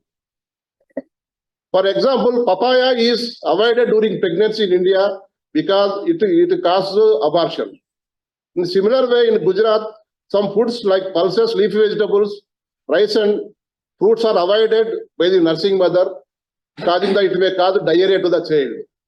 Similarly, pregnant women restrict their diet during pregnancy because fear of being a big baby and it leads to a cesarean section at the time of delivery. Similarly, religion also plays a very important vital role and influence of the food habits of the people. For example, Hindus do not eat beef and Muslims do not eat pork. Some Orthodox Hindus do not eat non-vegetarian diets as well as even some good nutritive value foods like onion, garlic and ginger. That's why the religion has a significant impact on our dietary habits as well as the nutrition status of the community. If you come to the food fats, the selection of foods, personal likes and dislikes play a very important role as a food fats and they contribute significantly to the prevalence of undernutrition or malnutrition in India. Thus, family particularly family, followed by society, and its culture have a deep impact on the food habits and lifestyles of the population.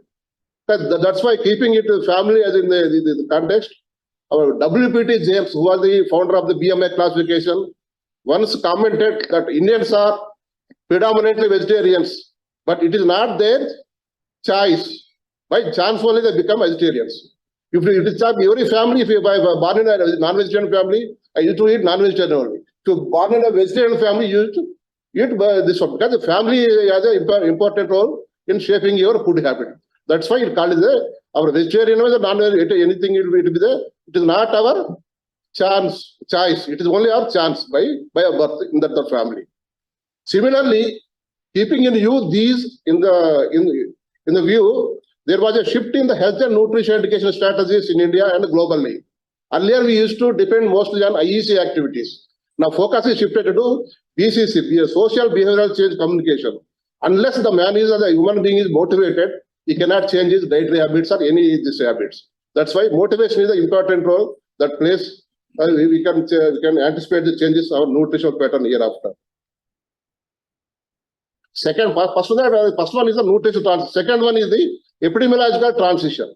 Change in the disease burden, that is shift in infectious and undernutrition related disorders to currently overweight, obesity, and they are related to non-communicable diseases. Yes, today I have seen this in the Times of India. Obesity costs India 2.8 lakh crores a year, over 1% of the GDP of India.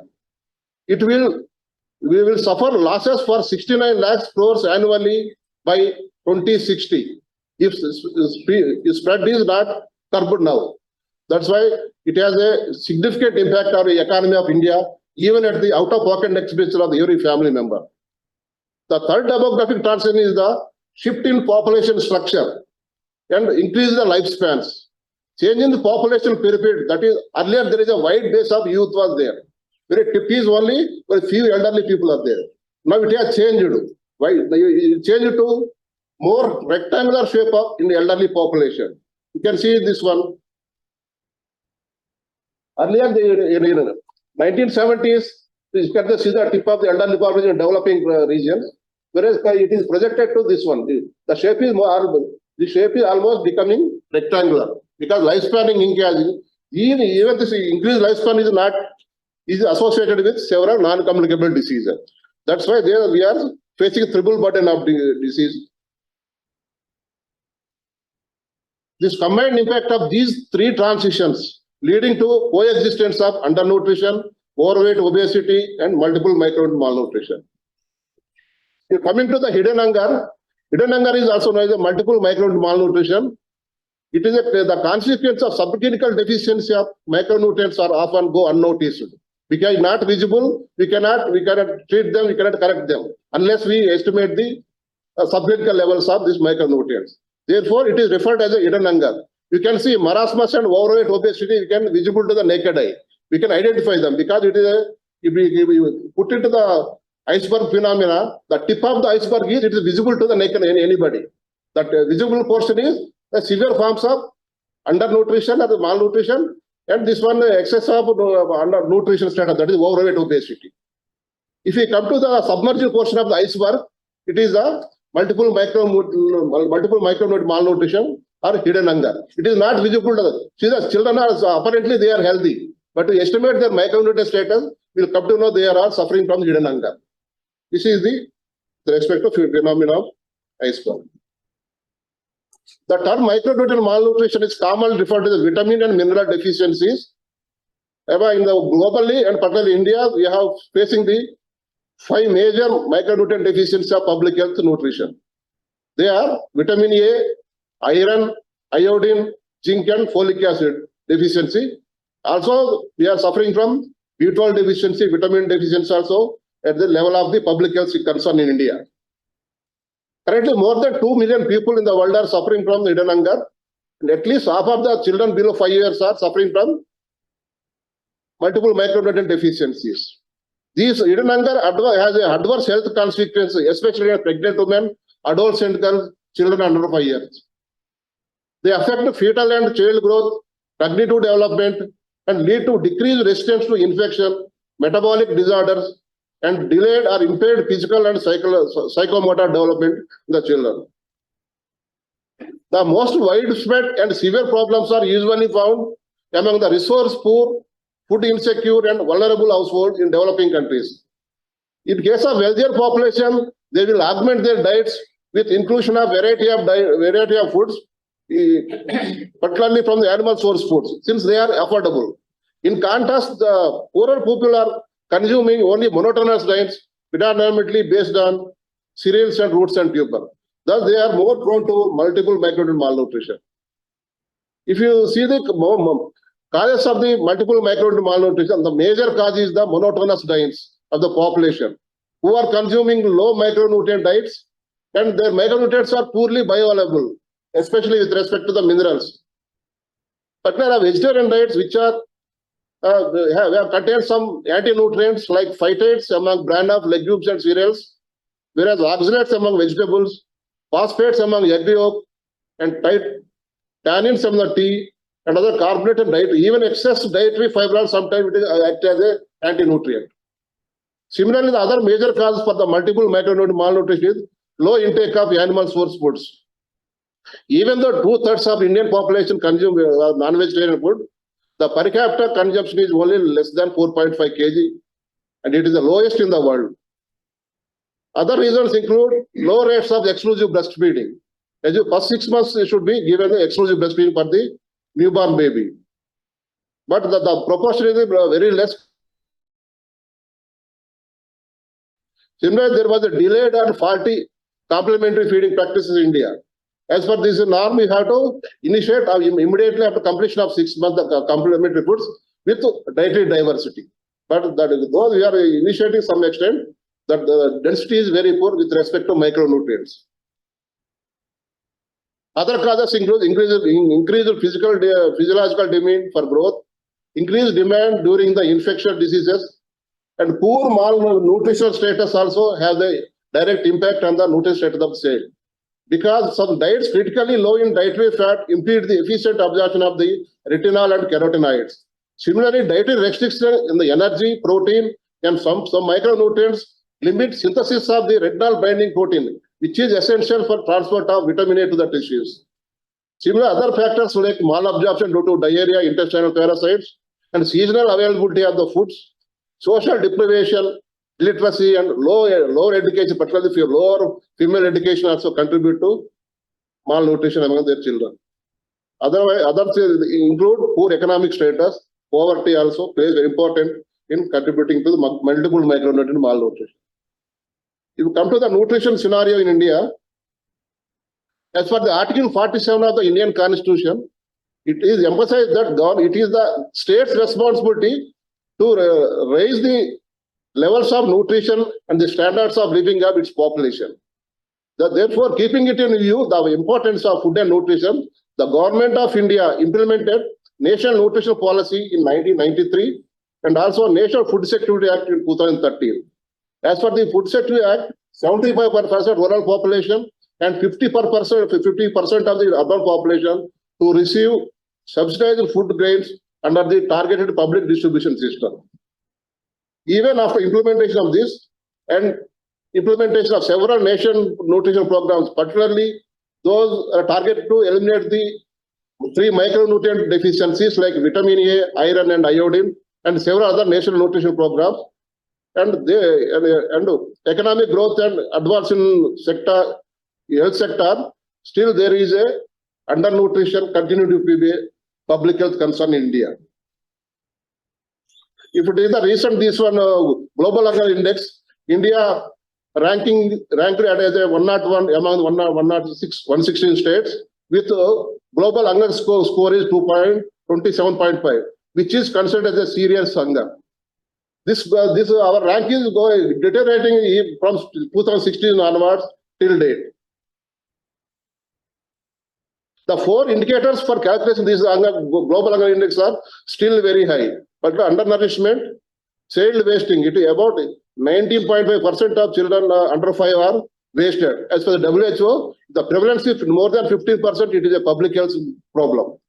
Similarly, in case of stunting, about 35.5% children under 5 are stunted. As per this WHO, 30% and above is considered as a severe public health problem.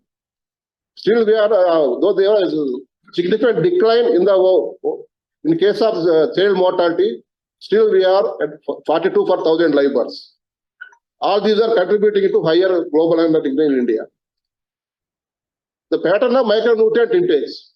Data pertaining to 3 different surveys carried out by NNMB in urban, rural and tribal areas of India were analyzed for the purpose of this presentation. The median intakes of various nutrients among children and adults were calculated from their dietary intakes collected using a 1-day 24-hour digital method.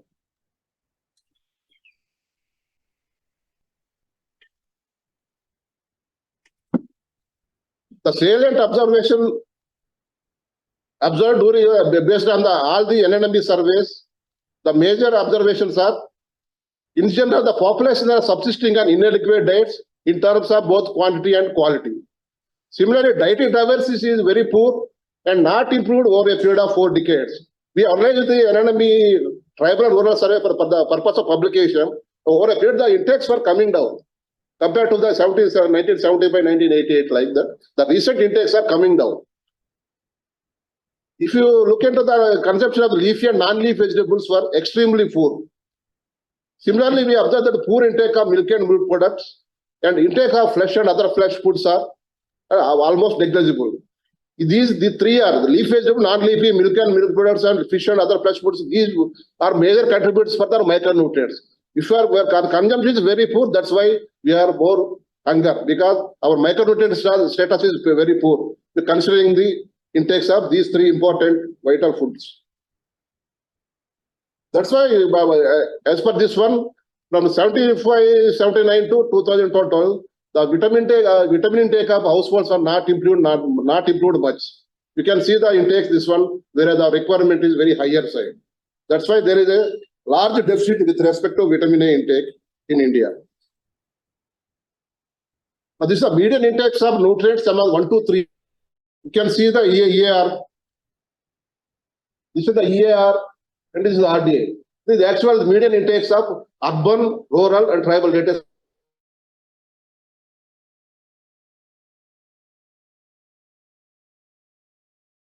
Children in rural, urban or tribal areas are meeting there. Even there, not meeting their EARs. Leave alone the RDAs. The intakes are very poor. We come to the deficit with Tribal is poor. Tribal. Tribal is poor. Tribal is poor. Among 3, the tribal are the deficit. Rural are meeting. Rural not meeting. No, 400 is 166. Even urban also not meeting. Even urban also not meeting. Among these, the tribal consumption is very poor. Among tribal children. This is the deficit intakes of nutrients in the form of this one, as against their RDA. You can see the intakes of vitamin A, 89-92% of children are not meeting their RDA. Otherwise, similarly followed by riboflavin and folate, particularly in tribal areas, and calcium in both rural and tribal areas are largely deficit with respect to their RDAs. It is with respect to 4 to 6 year children. More or less similar pattern as observed here also, where tribal children are consuming low with respect to all the micronutrients except with respect to niacin. Whereas niacin intake is consistently very low in urban children compared to rural and tribal children. None of them are meeting their EAR and RDAs. It is a deficit of nutrients against the RDA among 4 to 6 year. Either this one the graph. You can see the intakes of vitamin A, riboflavin, total folic acid, particularly in tribal areas, and calcium in rural and tribal areas are the deficit is significantly high with compared to the urban children. These intakes are with respect to the 7 to 9 year children. A similar pattern in this age group also. Because the tribal children are consistently consuming low as compared to their counterparts in the rural and rural urban areas. Whereas niacin intake is consistently low among urban children. This is the pictorial representation. You can see the vitamin A, riboflavin, and calcium, some extent, the total folic acid, tribal areas were consistently very high. This is the median intake of nutrients among 10 to 12 years boys. The picture is more or less similar. The intakes are consistently low here also. None of them are meeting their EAR and RDA. These are as per the revised RDA. The intakes of the picture is similar, where vitamin A, calcium, riboflavin, and total folic acid. The vitamin C also vastly deficit in rural and tribal children compared to the urban counterparts. It is 10 to 12 years girls. The picture is more or less similar. They have no improvement. They are consistently consuming low as compared to their ER and RDA. With respect to RDA, the deficit is very high. With respect to calcium, vitamin A, riboflavin, vitamin C in the rural and urban, rural tribal areas, and total folic acid in the rural and tribal areas. It is with respect to 13 to 15 years boys. The picture is almost similar. The intakes are consistent in the intakes of vitamin A, riboflavin, calcium, folate, vitamin C are consistently low, particularly among the children residing in rural and tribal areas. This is the median needed nutrients among 13 to 15 year girls by area. The trend is more or less similar, where they're consistently consuming low intakes, lower levels of micronutrients with respect to the ER and RDA.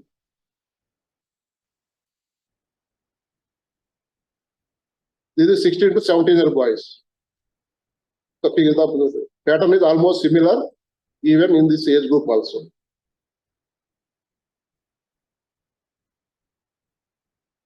You must see, girls also the similar picture as per with respect to their counterparts, the boys. The picture is almost similar. The intakes are consistently low with respect to the ER and RDA. And the tribal children are consistently consuming lower levels of micronutrients as compared to their rural and urban counterparts. It is with respect to the adult men sedentary. You can see the RDA of calcium 800, ER is 800 and the RDA 1000. However, they consume, tribal population consume only 232 grams per milligrams of calcium, whereas 370 with respect to rural adult men and 392. It is grossly deficit with respect to even with the RDA, ER. Similarly, with respect to the vitamin A, the ER is 460 and the RDA is 1000. The intakes in tribal population can say abysmally low, where only 75 micrograms, 78 micrograms as against the RDA 1000 and 132 each in with respect to vitamin A among rural and urban population against their RDAs and ER. The picture is almost similar among all age groups. The intakes are consistently low and deficit is very high with respect to calcium, iron, vitamin A, total folic acid and vitamin C.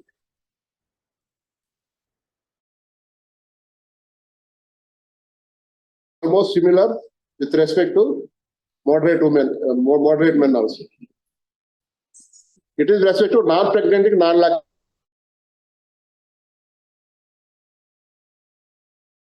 tribal women as compared to their rural and urban counterparts, as well as the thiamine intake is also, except thiamine is more or less, it is meeting their RDA among the rural women.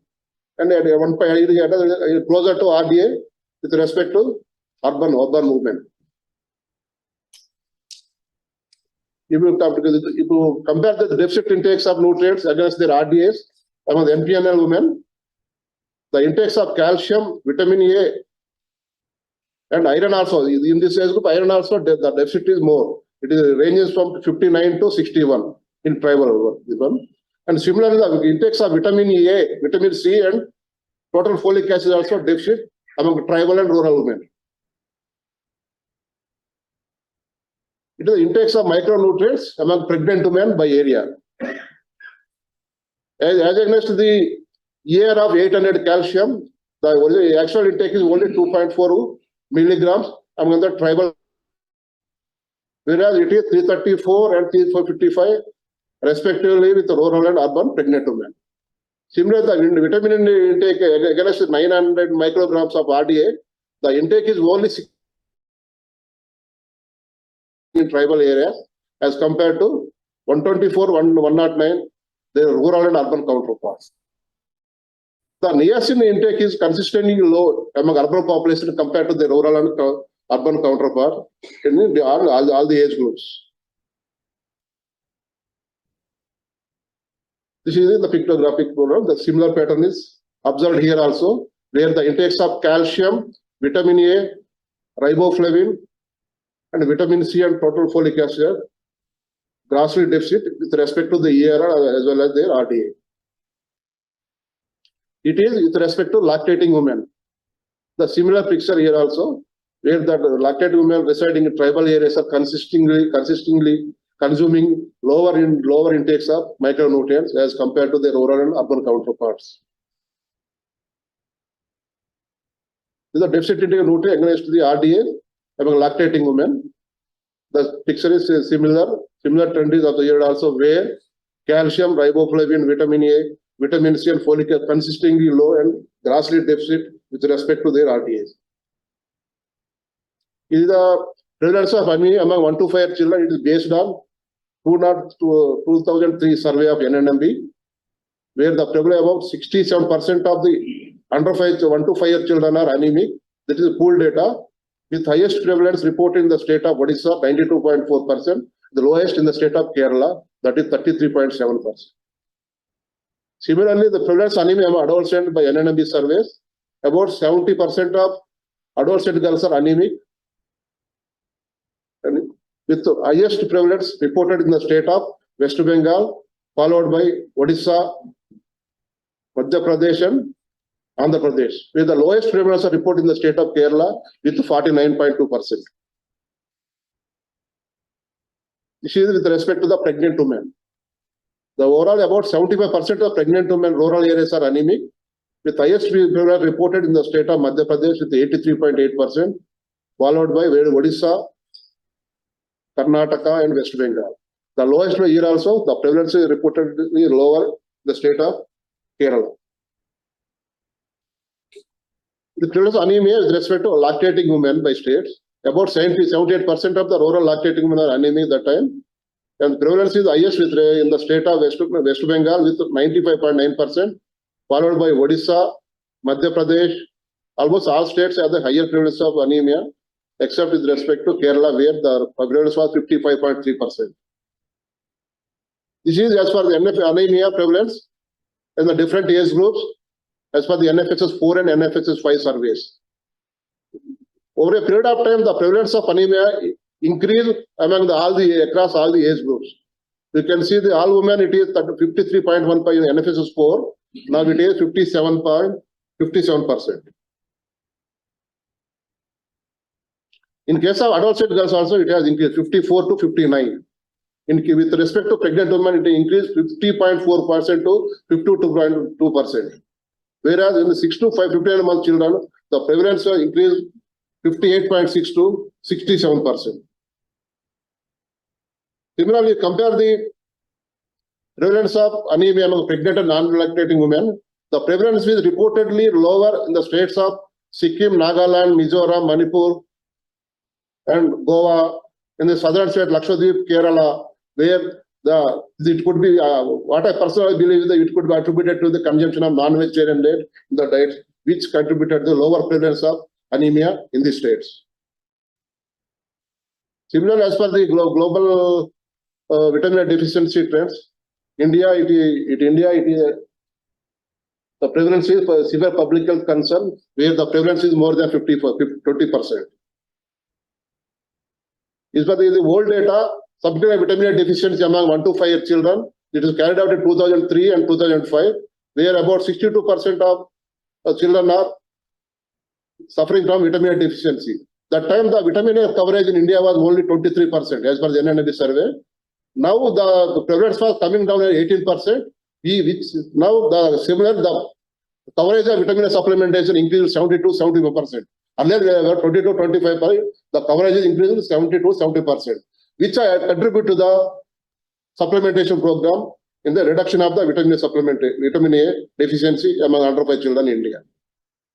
Even the prevalence of diet also, yes, we did the old data NNMB studies.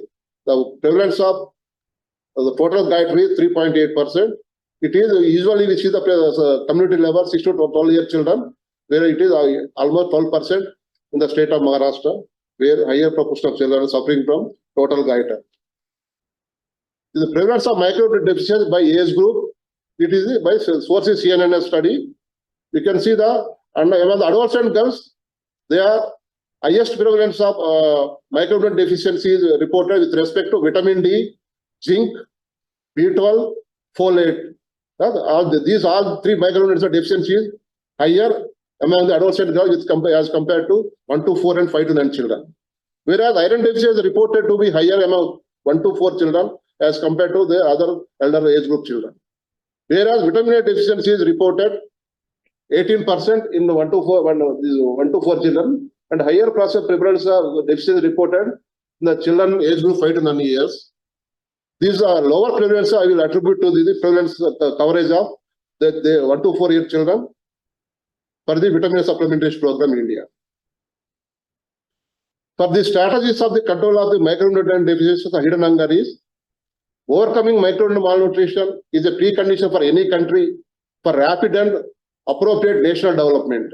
In this connection, FAO WHO has endorsed a declaration in Rome 1992, where they pledged that to make all efforts to eliminate iodine and vitamin A deficiencies and to reduce substantially other micronutrient deficiencies like iron.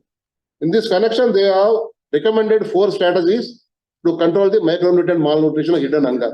They include increased production and preservation and marketing of micronutrient-rich foods, combined with nutrition education, which to invariable to increase the dietary diversity by taking a balanced diet. It is a more appropriate for the intervention strategy and long-standing sustainable strategy for control of any micronutrient deficiency in India. And once we meet this one, we know we are not required supplementation fortification.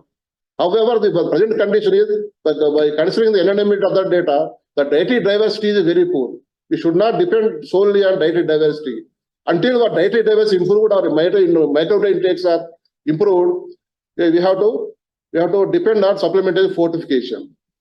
The fourth one is the strategy is the global public health and other disease control program. Since the infections are contributing to this micronutrient malnutrition, the control of the public health measures is also very important. Apart from dietary intervention, the public health intervention is also very important for control micronutrient deficiencies.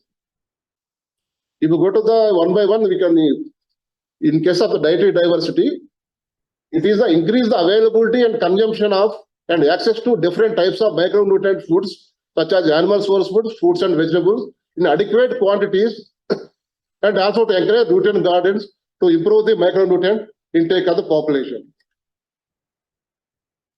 Sorry.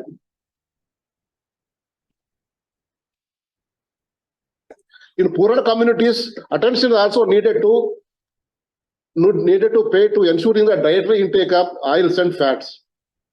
The importance of animal source foods of dietary quality is increasingly being recognized. Similarly, we have to strengthen the exclusive breastfeeding for the first 6 months of life of the infant. And similarly, we have to improve the adaptation of the appropriate infant and child feeding practice for controlling the micronutrient deficiency, particularly during the first 1,000 days of life. Similarly, apart from the earlier, we used to depend on IEC activities to improve the nutrition knowledge and health knowledge of the communities, but it has not had that much given the results. So that the recent trend is we have to modify this strategy in the form of social behavioral change communication to the community to improve the dietary pattern so that the micronutrient status will be improved and the hidden hunger will be answered. The second strategy, as told, dietary diversity is the appropriate intervention. However, since we are not meeting our diet because of poor dietary diversity and poor availability, the supplementation is the one more strategy where the provision of relatively large doses of micronutrients, usually in the form of pills and capsules or syrups, it has the advantage of supplying optimal amount of specific nutrient or nutrients in a highly absorbable manner. It is the fastest way to control deficiencies in individuals or population groups. In developing countries, supplementation programs have been widely used to provide iron and folic acid supplementation, particularly in India, pregnant women and children, all age groups and adolescent girls, and vitamin A to children of under 5 years, and iodine salt to all households. It has a proven this intervention. The third one is the third strategy is the food fortification. This food fortification is the process where nutrients are added to foods to maintain or improve the quality of the diet of a group or a community or population. It is a very cost-effective public health intervention, and it rapidly improves the nutrient status of the communities. Food fortification in practice. Food fortification has a long history of use in industrialized countries for the successful control of deficiencies of vitamin A, vitamin D, B vitamins, as well as iron deficiencies. Salt iodization was introduced in the early 1920s in both Switzerland and United States of America. When it comes to the vitamin A fortification, several countries adopted this intervention. There was a significant reduction in the prevalence of vitamin A deficiency, where they supplemented increased their serum retinol level significantly. We come to this meta-analysis study conducted by Vishnuvardhan Rao et al. The effect of vitamin A fortification on mean difference in serum retinol concern increased significantly. It is about 23 studies have covered. Almost they have a significant, the forest plot indicates there is a positive impact on vitamin A fortification on serum retinol levels of the children. Similarly, iron fortification. It has also proven that iron improved significantly the hemoglobin status of several populations in the different countries. You can see the forest one. The effect of iron fortification on mean hemoglobin concentration of this one. There are about 24 studies. You can see the forest plot is here. And the majority of studies reported a significant and positive impact on fortification of foods with iron on hemoglobin status. Third one is the iodine fortification. As numerous studies established that salt iodization is an effective means of controlling iodine deficiencies. In the early 20th century, almost all Swiss school girls had goiter and 0 to 5% had a cretinism that time. Even when I joined NIN, we used to go to this one, Medak district, Zahirabad, where every school take any girl, every girl is with the goiter, grade 1 or grade 2. Majority of them grade 2 girl. For any training program, we used to take students or MS students and the staff to the Zahirabad area to demonstrate this one, the goiter. Now, whenever we are recently visited, we cannot find any grade 2 goiter now. It is the result of the iodine fortification. That's why even 40 studies conducted by this meta-analysis also reported that iodine fortification has a significant impact on the median urinary excretion levels of these studies. You can see the forest part. There is a positive impact on iodine fortification of various foods. Even in NIN studies also, NIN Dr. Shivakumar carried out that the effect was significant with response to vitamin A, B12 and B12, folic acid, vitamin D, when you give a multiple micronutrient beverages. Several of these studies are reported the positive impact of the fortification of any vehicle, food vehicle with multiple micronutrients. The fourth one is the public health measures. Public health measures help prevent and correct micronutrient deficiencies because micronutrient deficiencies are often associated with poor nutritional status and high prevalence of infection. Control of infections like immunization, malaria, parasite control, as well as the provision of safe drinking water and environmental sanitation and personal hygiene. We have to strengthen this one to minimize the infection so that we can control the malnutrition. Quality of child care and maternal education also very vital role as a public health measure for control of hidden hunger. The acknowledgements, I am thankful to for all former directors and officers in charges of a National Institute of Nutrition. When I joined, Dr. Kamakishma Madam was our director, followed by Shivakumar sir, Shishkan sir. I am also thankful to Dr. K. Vijayaraghvan sir, who nurtured and encouraged me in the initial phase of my research career. And also thankful to Dr. G.N.V. Brahmam sir, Dr. Lakshmaya sir, for current HOD at Public Health Nutrition, for constant support and encouragement. I learned from Vijayram sir, Brahma sir with respect to quality of data. They have not compromised even single in height rate. They cannot compromise. Even repeated the scold us, even they hit us sometimes. But they were meticulous about the quality of data, which I imbibed from the Vijayram sir and Brahman sir. I am also thankful to all our retired colleagues from Division of Field Unit, from Balakrishna sir, Harikumar sir, all this one.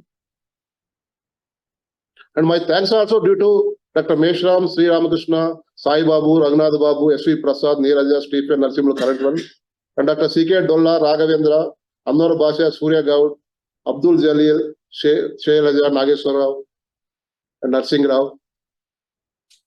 My thanks also due to all the NNME staff member, different state units. Because of their efforts, my career, entire career is, my publications, my everything is dependent on NNME data only. Because I'm greatly thankful to all these NNME staff and their family members. It is unfortunate, it is terminated.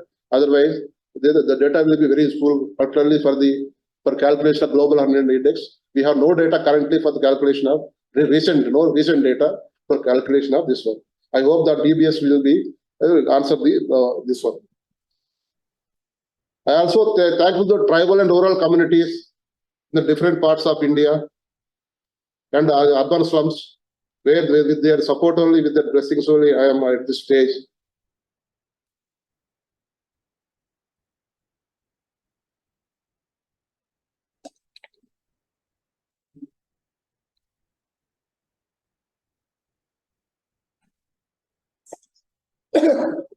I am also thankful to my family.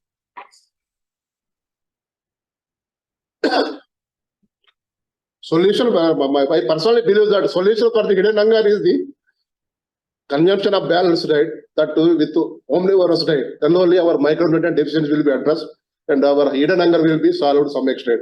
Thank you.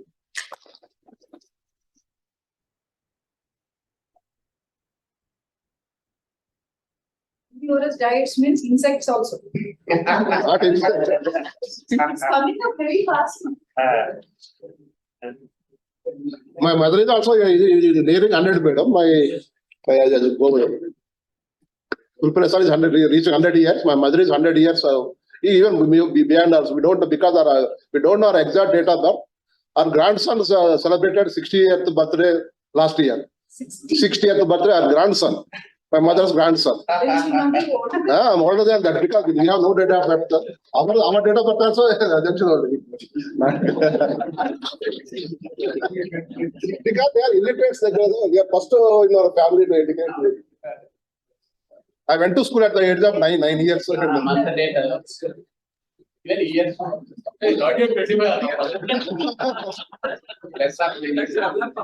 Whenever we put the percentage or data. Date of birth.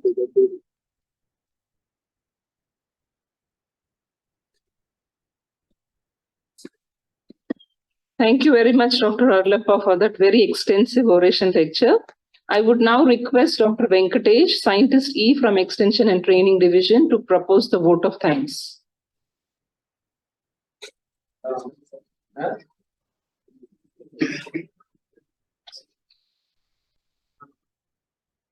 Good afternoon. On behalf of our director, I thank our chief guest, Dr. Vikas Bhatia sir, Director AIIMS BB Nagar, for gracing this special occasion and for sharing his profound thoughts and experience. On behalf of all our NIN staff, I thank our director for constantly reminding us the legacy of NIN, our roles and responsibilities towards the society and our country. Thank you, ma'am. I would like to congratulate the Tulpule Award winners, Dr.N. Arlappa sir and Mr. Dr.M.MaheshKumar. And I will also like to thank all our retired staff who had come over here and those who have completed the 25 years of work at NIN. And special thanks to Dr. Arlappa sir for his insightful talk. I wish to extend my thanks to all our senior and junior faculty members. Thanks to Dr. P. Dinesh Kumar sir, Dr. Lakshmaya sir, and Dr. Aisha ma'am for appraising us about the awards and the awardees. and Dr. Maheshwar sir for coordinating this event. I would like to thank all our administrative heads and our senior administrative officer, Mrs. Parashakti madam. And thanks to all our AC and electrical staff and convener, Dr. P. Uday sir. Special thanks to Mr. Mishra and his team for restoring AC supply during this event. And maintenance staff and convener, Dr. J.J. Babu sir. Canteen staff and convener, Dr. Padmaja Rambambu madam. And transportation in charges, Mr. Venkateshwar Rao and Mr. Sahadev. Thanks to our MSc student, Ms. Akanksha, for her elegant dance performance. And finally, I thank all of you for being here on this special occasion. And thank you one and all. Thank you.